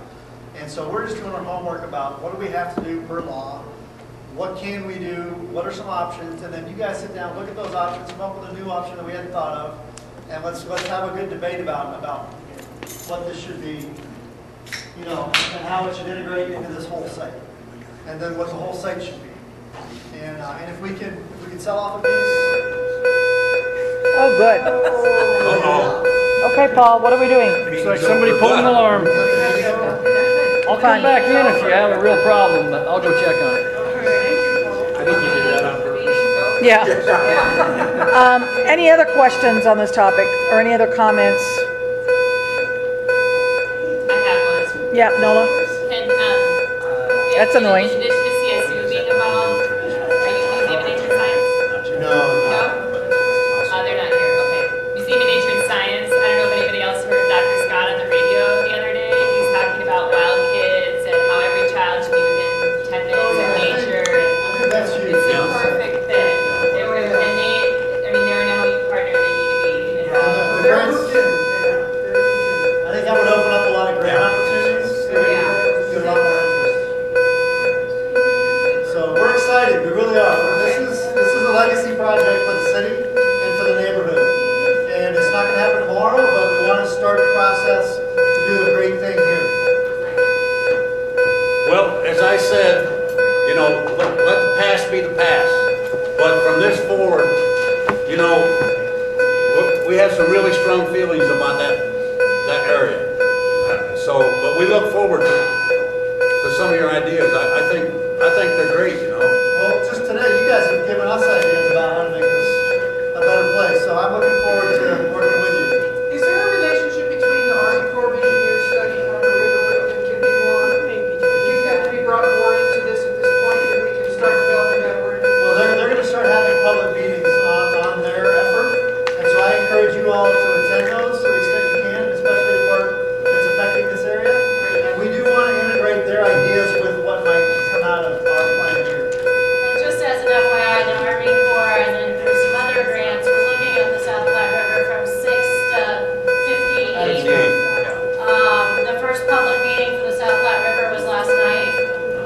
So it is being looked at on a very Can we large get those scale. meeting notices distributed to this group? But we were at planning board last night. Planning, we are planning. Yeah. I'll give you my Just card. one So question you, from the Yeah. gentleman, the real estate office, is it? yeah, Jeff. Division of Real Estate. Okay, now, that property south of 51st there, that 4 acres, I guess it is that been transferred to Parks? Department of Parks and Recreation? Yes and no. I mean, as far as I'm concerned, yes. In terms of has Parks done anything with it, the answer is no. So, I mean, it's not something that sits in the city of Denver Wow, real we're estate excited. portfolio that we look at as something that real estate can do anything Yeah. with. so it's not up for sale to, okay, No. Parks would have We first. have an agreement with the councilwoman that we will adhere to, and the only thing that would change is what I said before, is if it's more opportunistic to trade and have more of a contiguous area to the north. But other than that, it would remain as Parks property. It's not something that would be sold. So the city will have the first right to keep any of this property before it would ever go to a sale. But we're the city. Yeah, no, that's right. So it can't just go being sold. Okay, It comes to us first. thank for you. our interest. Okay, anything else? Thank you. Thank you. No, thank God. Whoa. Whoa. Everybody knows what it's like to live here. Okay, next on the agenda is Steve. The zoning and text and map amendment and planning board hearing. Okay, so we went to planning board yesterday. Some of the folks in the room were there last night. Planning board, so I presented the National Western Center zoning text and map at the public hearing, and there was a lot of discussion, specifically around the work that Vern and some others have been doing with Kelly. So planning board did approve the zoning, was a condition. That condition is to recommend to city council acknowledge and address the concerns of the community, including neighborhood input, in regards to the work that's taking place between the community and Kelly on the letter of intent. The specific condition language I'll send to Roger so he can put it into the roundup so you guys can see that. But we're moving forward with the zoning. Planning board did approve it, so our next step will be going to Neighborhoods and Planning Committee on the 13th, and then moving to the city council public hearing, which I just got an email while I was sitting here, to move that from the 29th of June to the 22nd of June. So we're moving it up a bit, but that will be the public hearing for, and a chance for you all to provide testimony at city council. Again, that's June 22nd. And that'll be in the roundup, right? Yes, it will be in the roundup. Is there something that has to happen at the neighborhood planning committee prior to city council, or is that just incidental? No. So I present the information, I present a staff report and a presentation, and if there's discussion, and if the committee feels that they can move it on to the council floor, they'll do so. But that's the opportunity for a lot of the city council members to learn about the amendment and discuss it. But it's not another public hearing? It's not a public hearing, but it is on television, so you can watch. And they do have to approve it before it to get to city council? They have to move it on to the city council floor. That's right. Which is like a majority vote or something? Yes. Right. Okay. Any other questions, comments on this issue? Okay. Brighton Boulevard, NWC segment.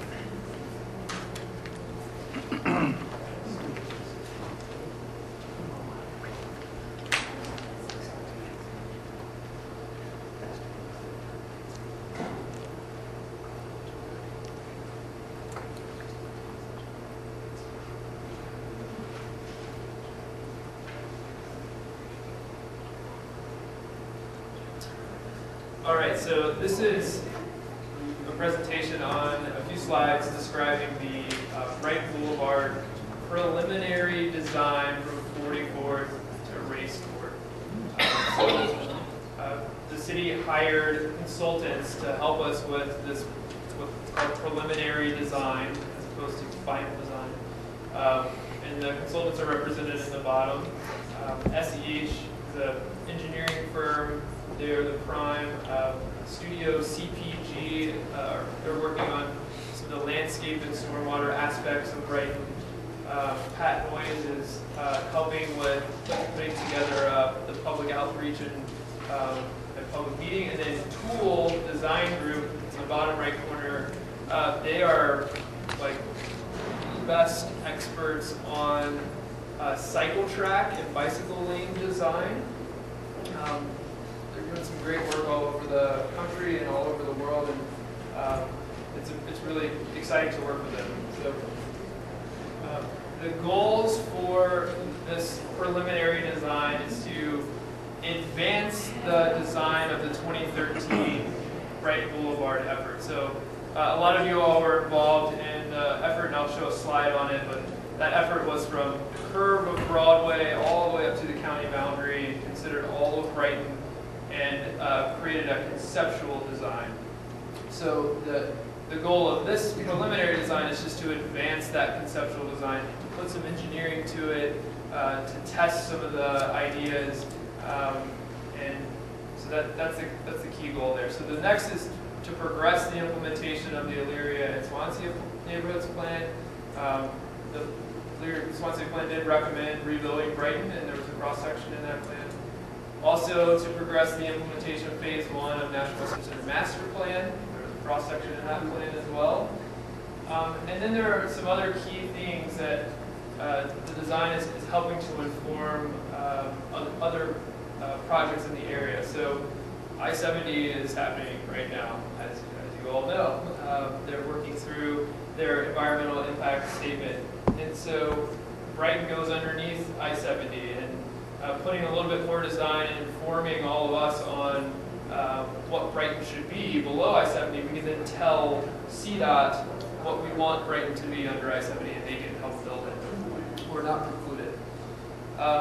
Also, Brighton is one street, but it's being designed in two segments. It's actually being constructed in two segments. So Brighton from 29th to 44th is in design and will move into construction, and the funding is available. But that project ends at 44th. So this preliminary design picks up at 44th and will continue north. Also, the development for National Western Center. There's going to be some phasing over the years. Introducing Betty Graham Drive is going to impact how a cyclist may bypass the I-70 interchange. So there's some phasing considerations that need to take place. And then also the station is going to open in 2018, and so we want to progress the design of Brighton and get ready for that station opening. So also this study will develop budgets and schedules so the corridor is ready for final design and construction when the funding becomes available. So this portion of Brighton was identified in the $856 million that we're going after. We want to be ready when that money becomes available. We want to be ready to move into final design and construction. So that's why we're progressing that just conceptual design that happened in 2013 with this effort. So this is an image of the 2013 study. I shifted the world on this, so north is actually this way. This is I-70, I-25, this is Washington Street. Broadway is here, here's the curve, and right here's the National Western. We are sitting right here. And so this study created concepts for different areas along Brighton Boulevard. So we have what they call the Main Street area, I believe this is the more industrial area. I don't quite remember the names.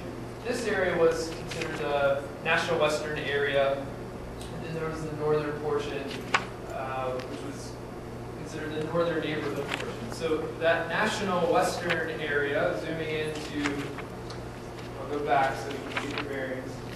So I'm zooming into just this area here, what was recommended in that conceptual study.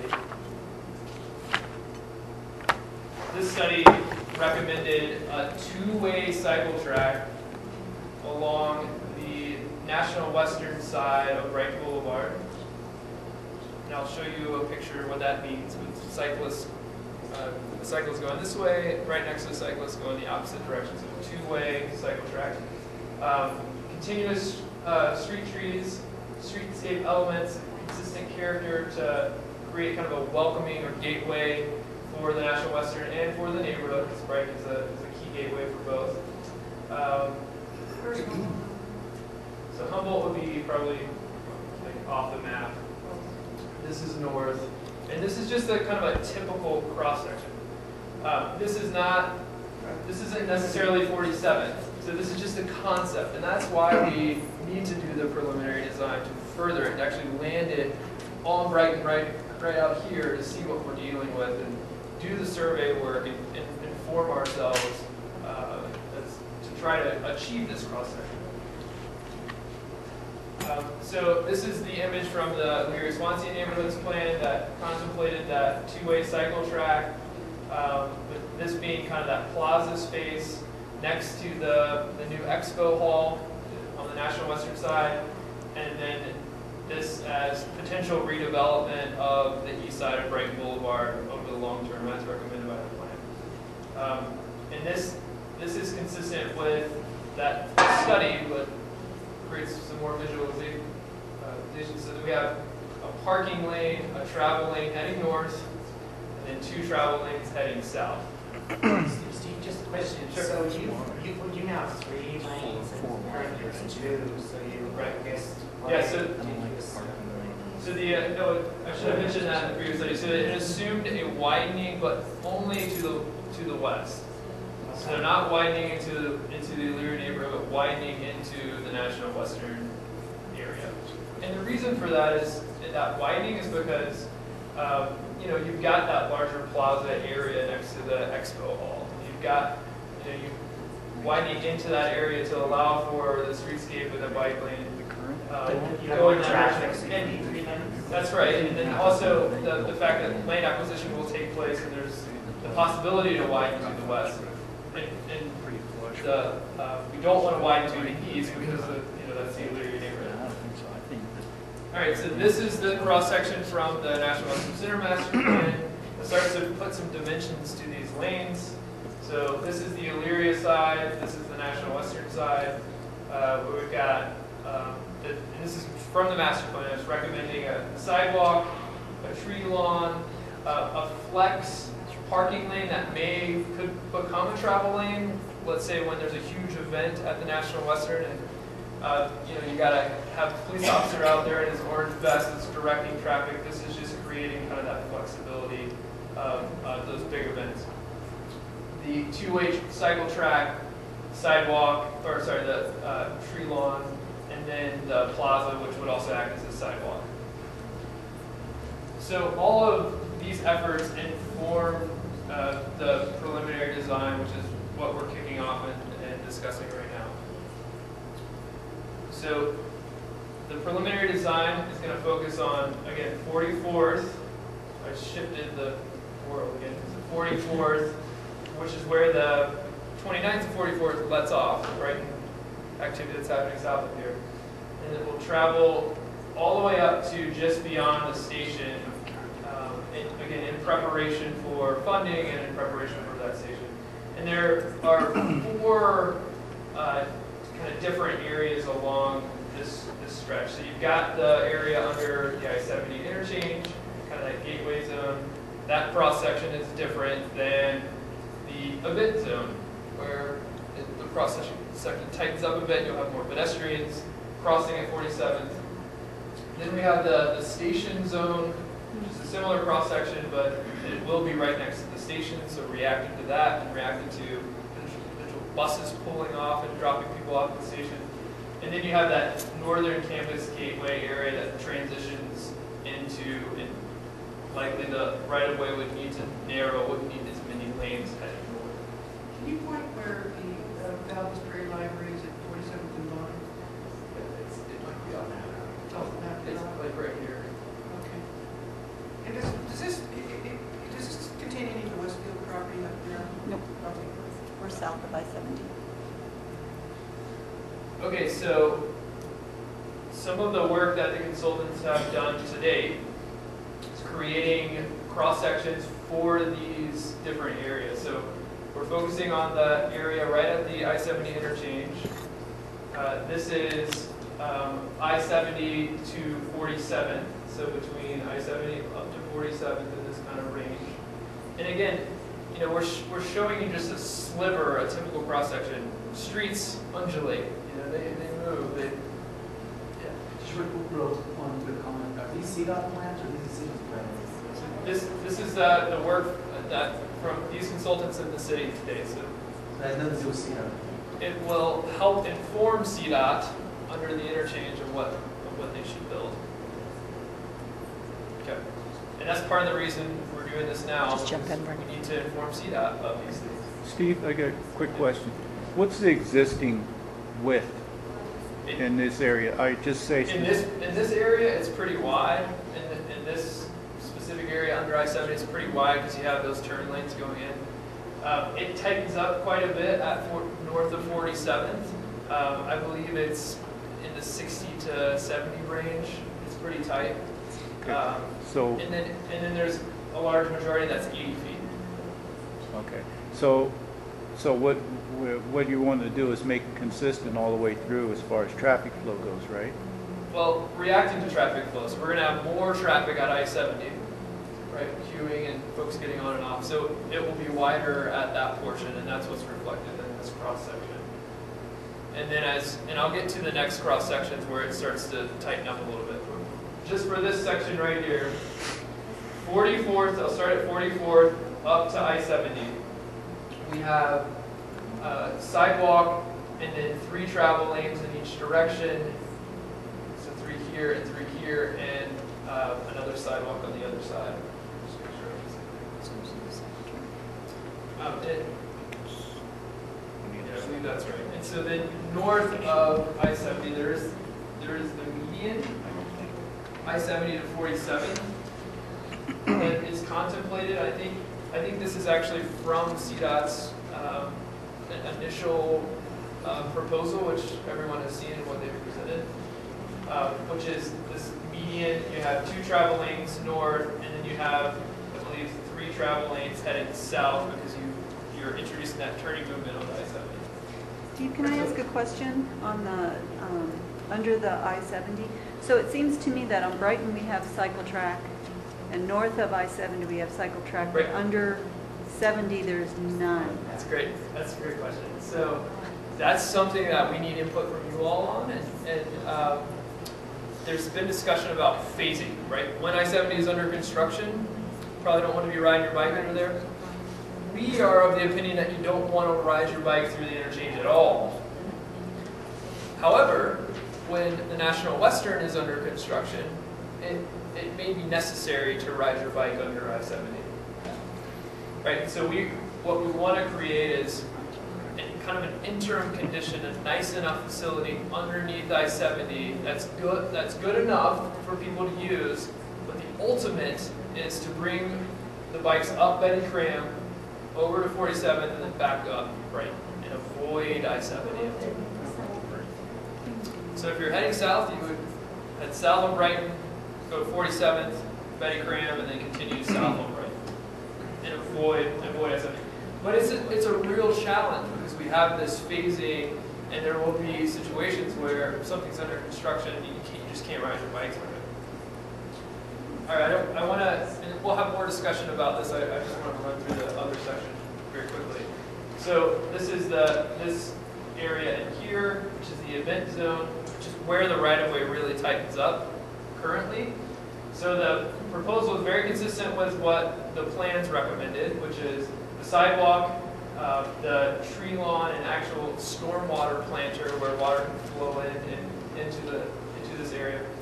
That parking or flex lane, one travel lane north, two travel lanes south, another stormwater area, that two-way cycle track, I'll show you some pictures of that, and then the plaza.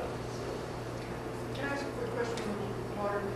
Is there reclamation possibilities, or is that another result or another, with the, how the reclamation of water back into different levels of systems, as opposed to just. Yeah, so I think is that another? I think there's. You mean the purple pipe? I believe Sarah has left. She's the expert, but this team right here is devoted to stormwater and design of those in order for it to function and work. When they did the Arapahoe Square charrette, however you say that, there was conversation about some benefits to capturing that water. So just put it on the table. But I mean, the benefit is that you're not just putting it right to an inlet into a pipe, shooting it into the river. You're allowing it to soak into these planter beds and infiltrate the soil. Okay, so that's All right, so then moving to the northern section, I should just mention that the event section and the station section are very similar in cross section, but we just want to acknowledge that there's a station there. There may be different aspects associated with crossings. So moving to the north, I'm trouble reading the fine print here. So 49th, okay, so we have two sections here. We have 49th to Race, which is very similar to the section below, and then we have 49th to Race where there's a bus pullout. So the cycle track heading north will actually turn into a multi-use path. So we do not anticipate as much bicycle traffic heading far north here.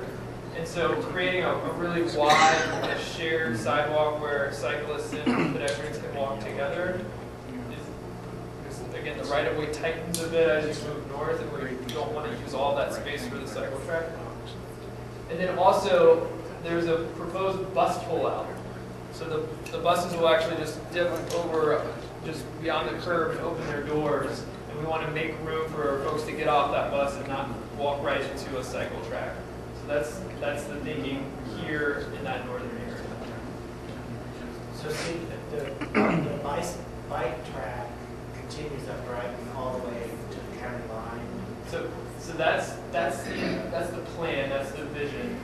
This preliminary design stops here, and that next study will then take us. And we're kind of breaking up the studies based on phasing and the idea that the station's coming online. Yeah. I think when Race Court needs to be reconstructed as part of the master planning effort, and the bridge right here where Race Court goes underneath Brighton needs to be reconstructed, then we'll design that cross section moving forward. That's bypass that they use now. Are they incorporating that into the plans? Certainly, and so the Platte River trails is more of a regional travel, and it's a great recreational amenity. The intent here is that folks ride their bike to and from the station, or ride their bike from the neighborhood that want to head down into downtown. They'll have that facility closer by. They'll still have the option to ride the trail, but this is another option for them to ride along Brighton. I mean, right now, the real difficulty is getting to the trail. Right, and those are addressed through Betty Cram Drive, through the 46 underneath the highway today, introducing bike lanes there. I mean, those are all planned. I mean, it would be good if Race Court, I can't remember what the name of the plans is, it would be good if Race Court was a connection to it. It is. It is a great, it's identified to have bike facilities to connect to the river, because the trail access is right there. So all of those things are being contemplated, and the network of cyclists are being contemplated. So I just want to give you this kind of idea. So the conceptual studies that we did prior to this study actually had this tree lawn and stormwater area in between the sidewalk and the cycle track. You may recall from the image. Close your eyes. I'll go back to it.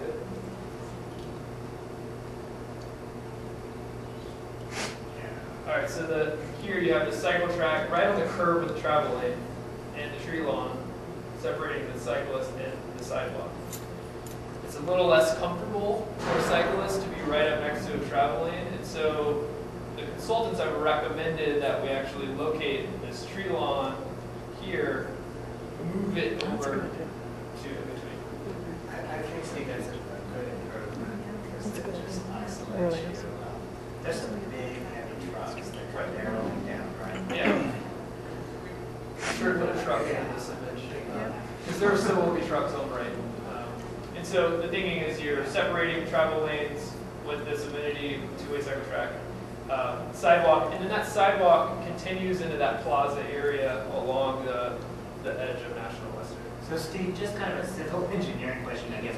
If these tree lawns are to capture stormwater, to treat stormwater, I guess there's some way the water is piped under, you know, So water is going to flow in this direction, and then water will flow in this direction to the tree lawn. Yeah.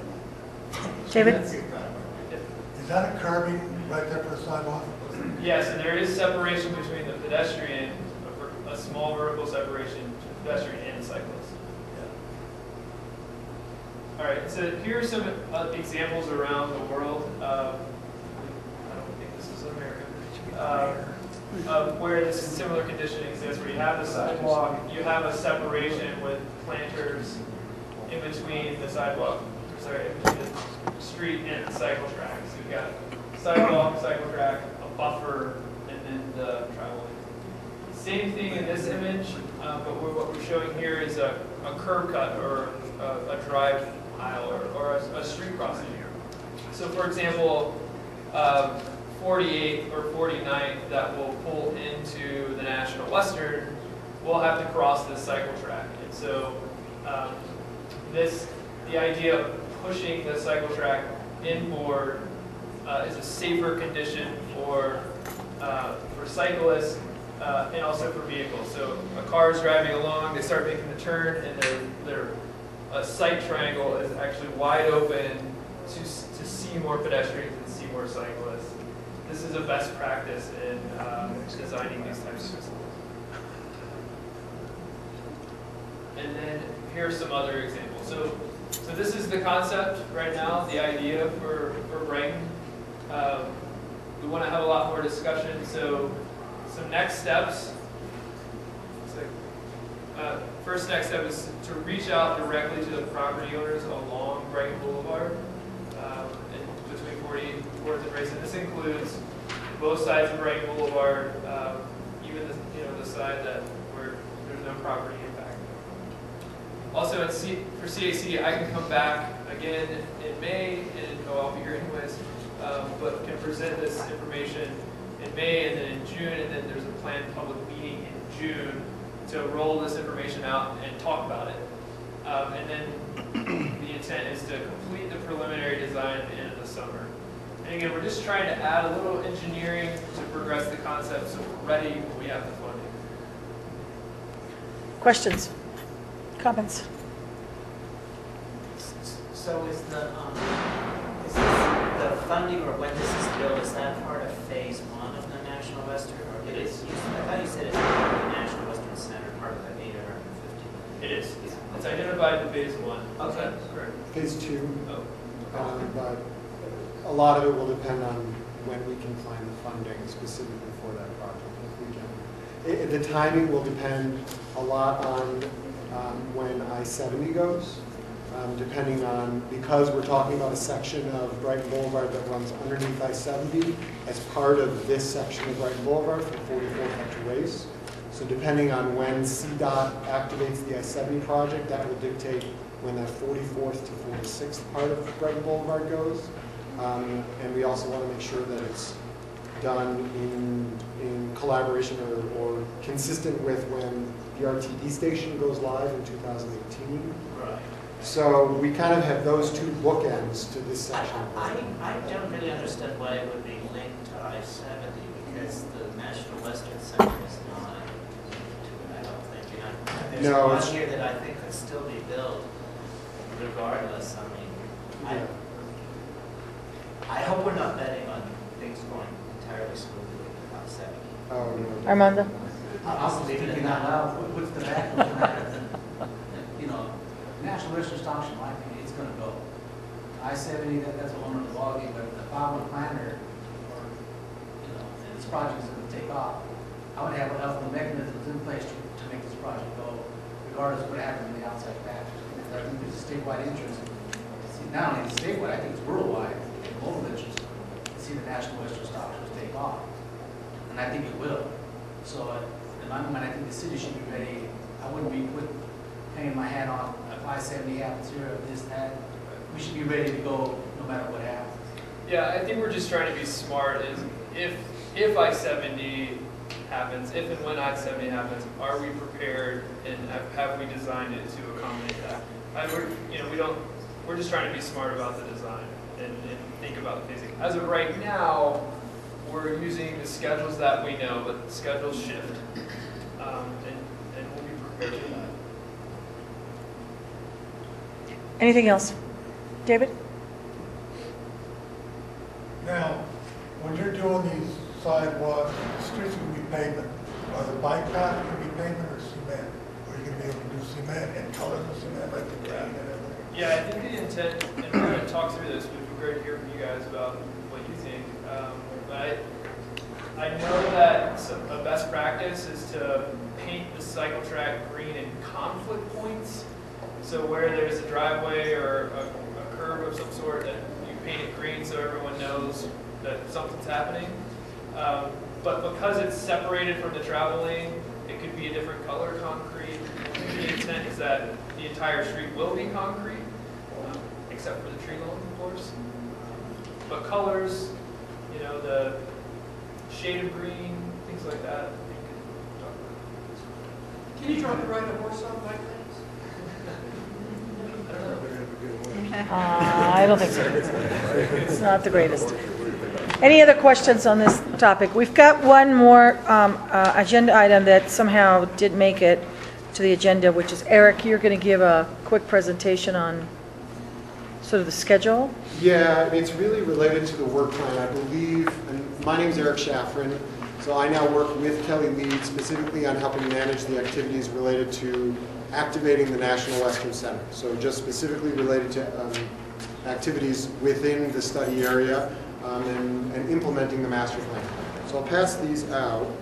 I believe there was a request at a previous CAC meeting to understand what specifically was being done now for the National Western Center. So we did this quick write-up. I wouldn't say that this is a complete list because there's a lot of smaller activities going on as well, but this is the large primary activities that we currently have in process or will be starting in 2015-2016. So I know it's late. I can walk through these very quickly if you'd like, and then folks can ask questions, or you can read this in your free time, and we can discuss it in length at the next CAC meeting. I'll put that on the table, whatever folks would like to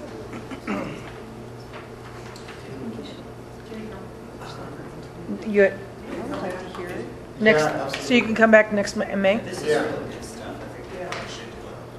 Yeah, I mean, that's the thing. I know with the questions, so Kelly, sorry, you couldn't be here to go through it, and I think there's absolutely, we wanted to make sure that you had something now, and you can have it and digest it over the next month, and then we can discuss it more in depth at the next meeting.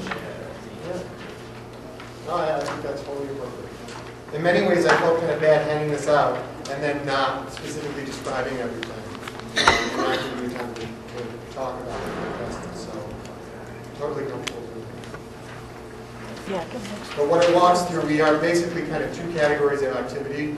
There's the critical path items, meaning the activities that we need to do and nothing else can happen until we finish them. Things like the land acquisition that we will need to do to finish to complete the study area, the consolidation of the rail, that's the Denver Rock Island rail that runs, that bisects the campus. We need to take their 2 runs of rail and consolidate them into one. And then we have environmental, doing investigations of the properties to understand what type of environmental issues are we going to face as we start redeveloping the area. And then the entitlements, which is the zoning piece that Steve is specifically working on.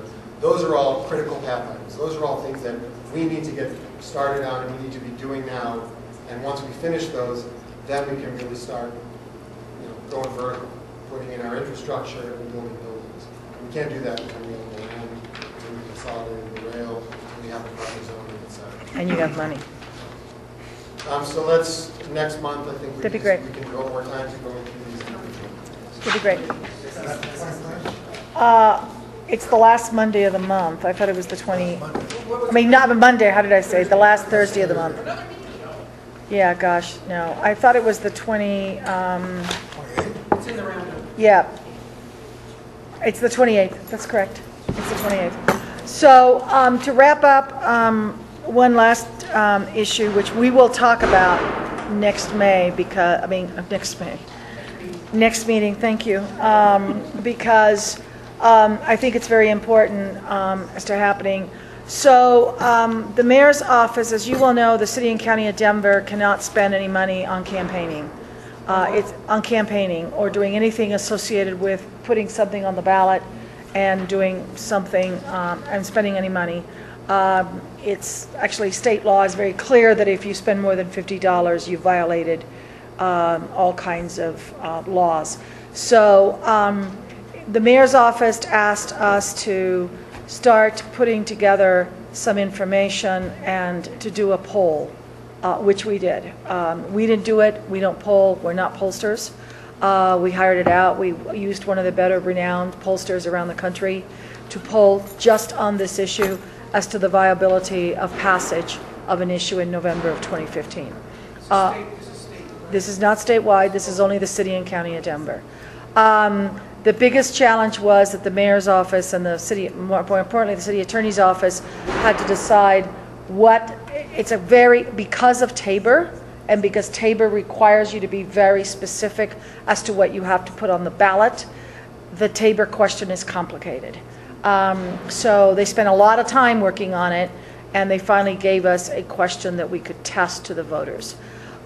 We don't have all the in-depth results yet because it takes about a month for the pollster to go through all the cross tabulations that he goes through.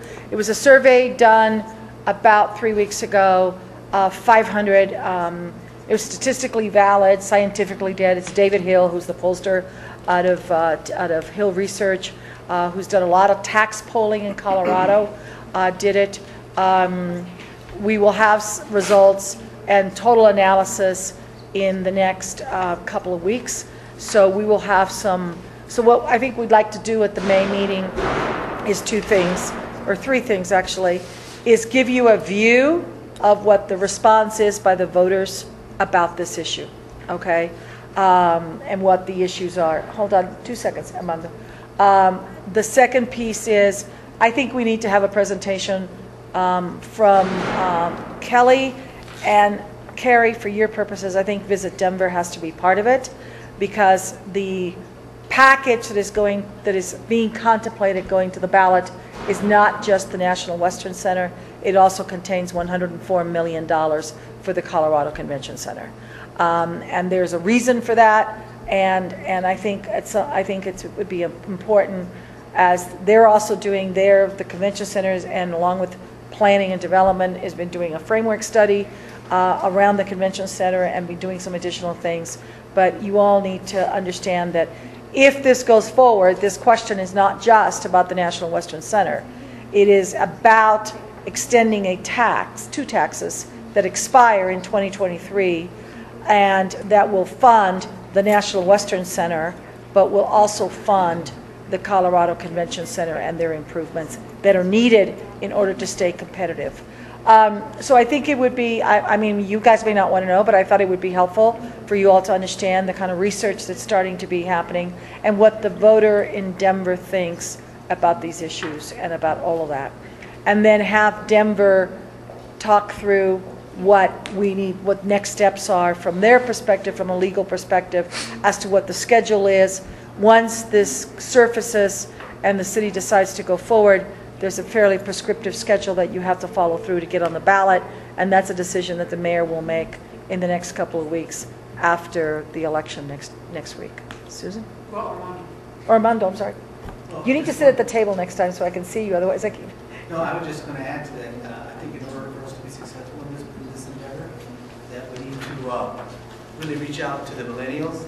So I think that's a real important integral part of our city and county Denver voter population, if you will, and send our message to them that they're part of this process. And it's Denver, or the state of Colorado, it's not about marijuana. It's about all these other things that are happening. And I think we really need to reach out to that voter group, the millennials. If we reach out to them, there's no reason why this I would agree with that, particularly because of the corridor. A lot of them live in this area. I've been working on some social medias myself on some other issues, and I think this would be, That'd be great. That'd be great. Obviously, we'll have Susan. So I'm going to kind of circle back. Is there an opportunity, because when we were talking about the zoning, part of the concern about the stuff on the east side of the river was that there wouldn't be money, came up again tonight, to do the work over there. Can the boundaries for the sales tax money be written such that integrating some of that work could be paid out of those? Well, first of all, the boundaries for the sales tax money, it's not sales tax, it's lodgers tax, and it is the city and county of Denver. So it can be spent anywhere, it's not going to specify. No, it's going to be, that's why we have to have a conversation about what will be in the ballot title and what will be the accompanying ordinance that it goes with it. We should look at making sure we leave open the possibility, as those roads are going through and the parks and stuff, that money could be used for those items. There is no prohibition on where you can use the money.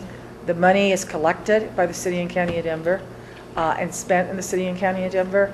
There is a issue of projects that are going to be funded, and that's what the voters will look at, is the projects that are being funded.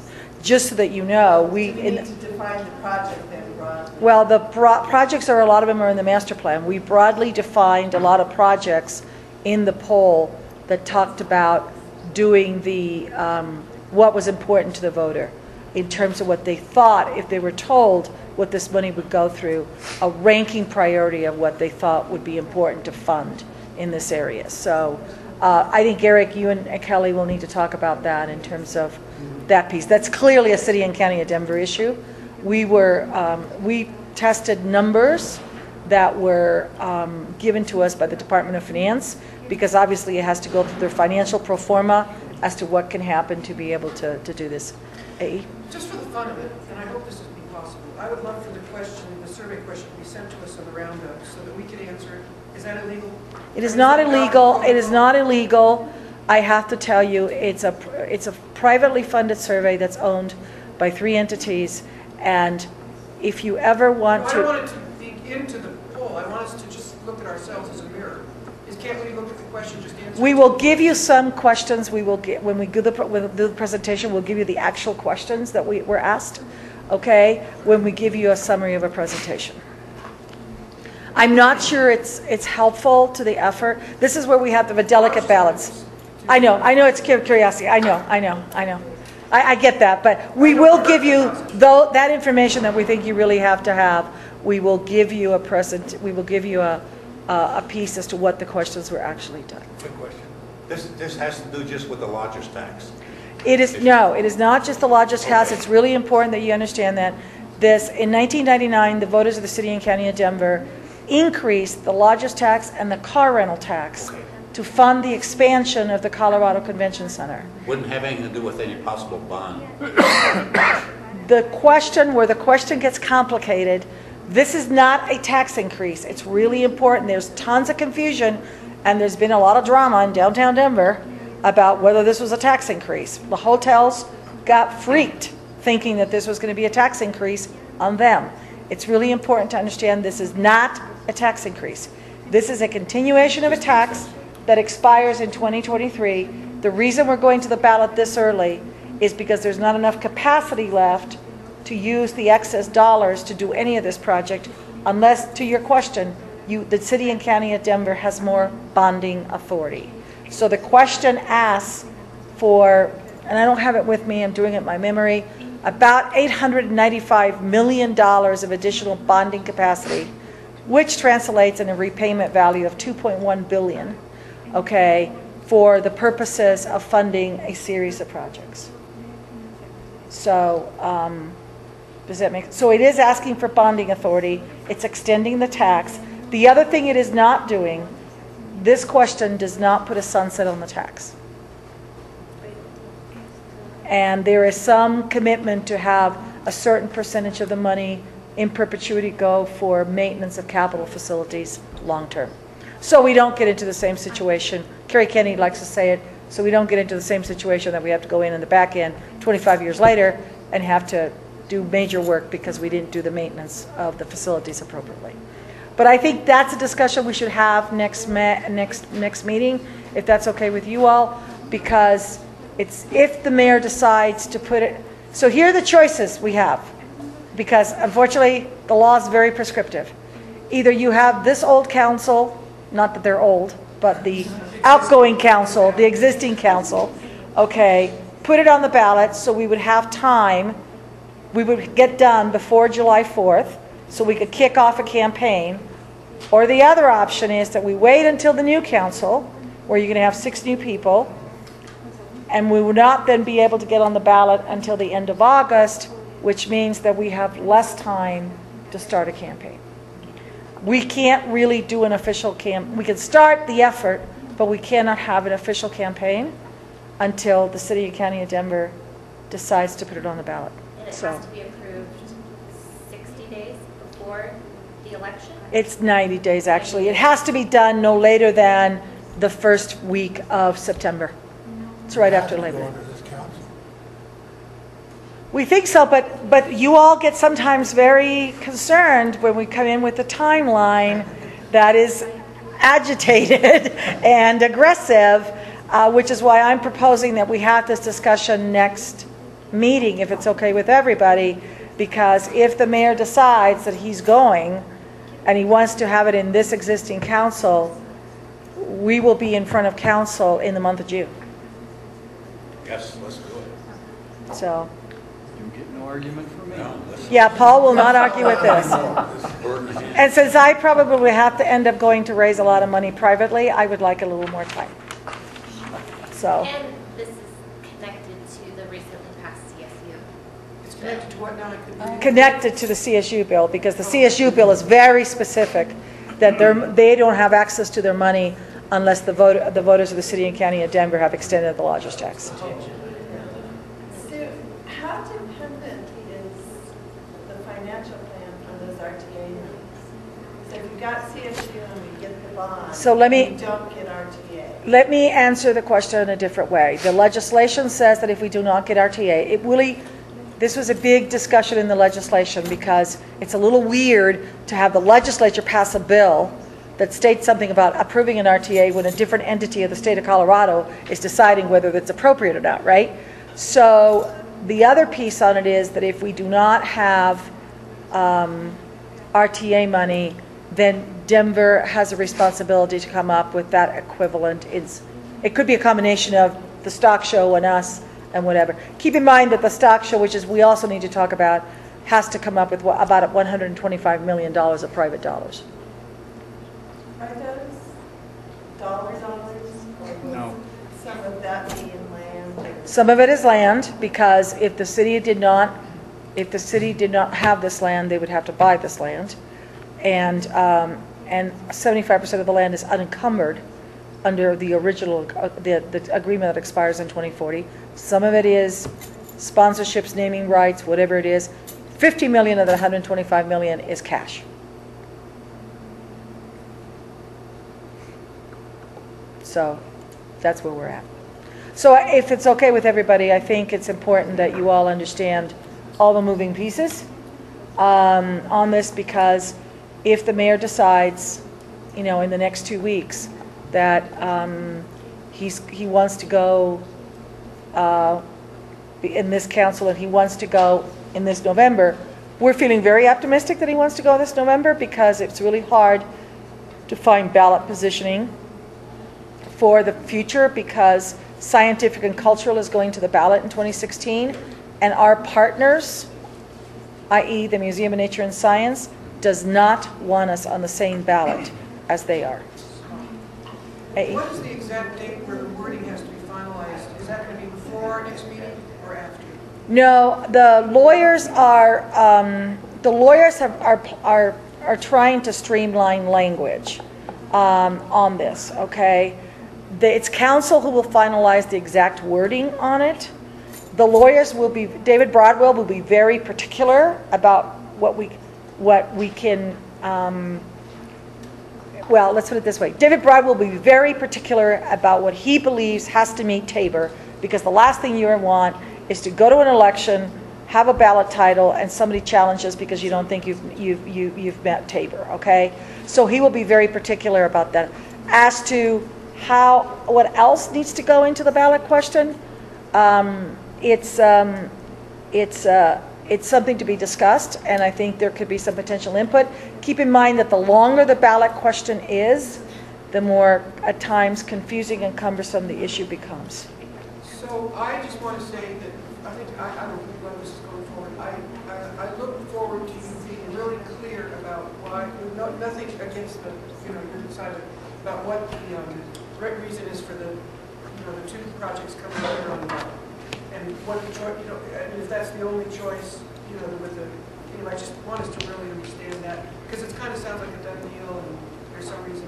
Well, a lot of it. Not tonight. I understand, not tonight. Let me just say that if you recall correctly, and this feels like years ago now, there was a feasibility study done with Arts and Venues, Visit Denver, and the Stock Show, which came to the conclusion that we could go after that's what the RTAs, the equestrian portion, and that showed how much more income we could come.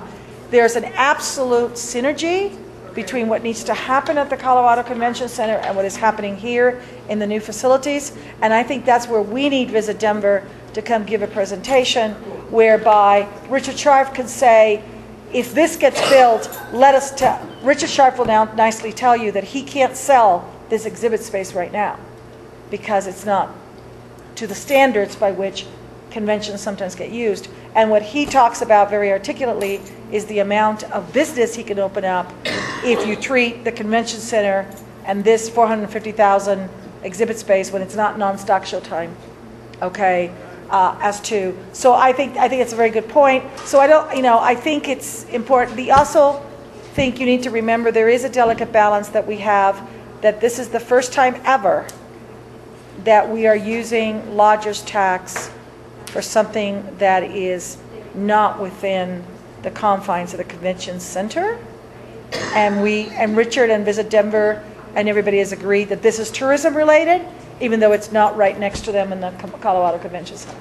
So that's the other delicate balance that we have to walk through. But that's a fair question to ask and to discuss. So if that's okay, we will do that next week, next month. It's already May. Sorry. Roger promised the roster update tonight. I'm sorry, go ahead. Oh, I don't know, I was waiting for the other open discussion and Yep, public go, comments. go. Okay, because I am a public here. And I wish there were more MOU partners here to hear this, but I know it's the end of the meeting. I was at the planning board meeting, and there was significant representation by the community members. Vern, AE, Mickey, Dave, I'm missing somebody. There was another woman who represented a nonprofit group. There was much discussion by the planning board. There were issues that were brought up about the zoning. And it passed. It did not get postponed because the neighborhood CAC members were there saying, yes, we are in support of that. And so I think they need to get great recognition because no one else was there. The community members were there. And that did make an impression on the planning board because there was a lot of discussion about postponing it. And I think it got pretty close to doing that. So I would like that as an outsider to be in the roundup and for that recognition to the neighborhood. Oh, Dave, did I say you were there too? Dave, so they deserve it. They deserve it. Planning was asking where was everybody at? They really were, yeah. Like they had some questions for the NWCAC. They wanted to talk to the stock show.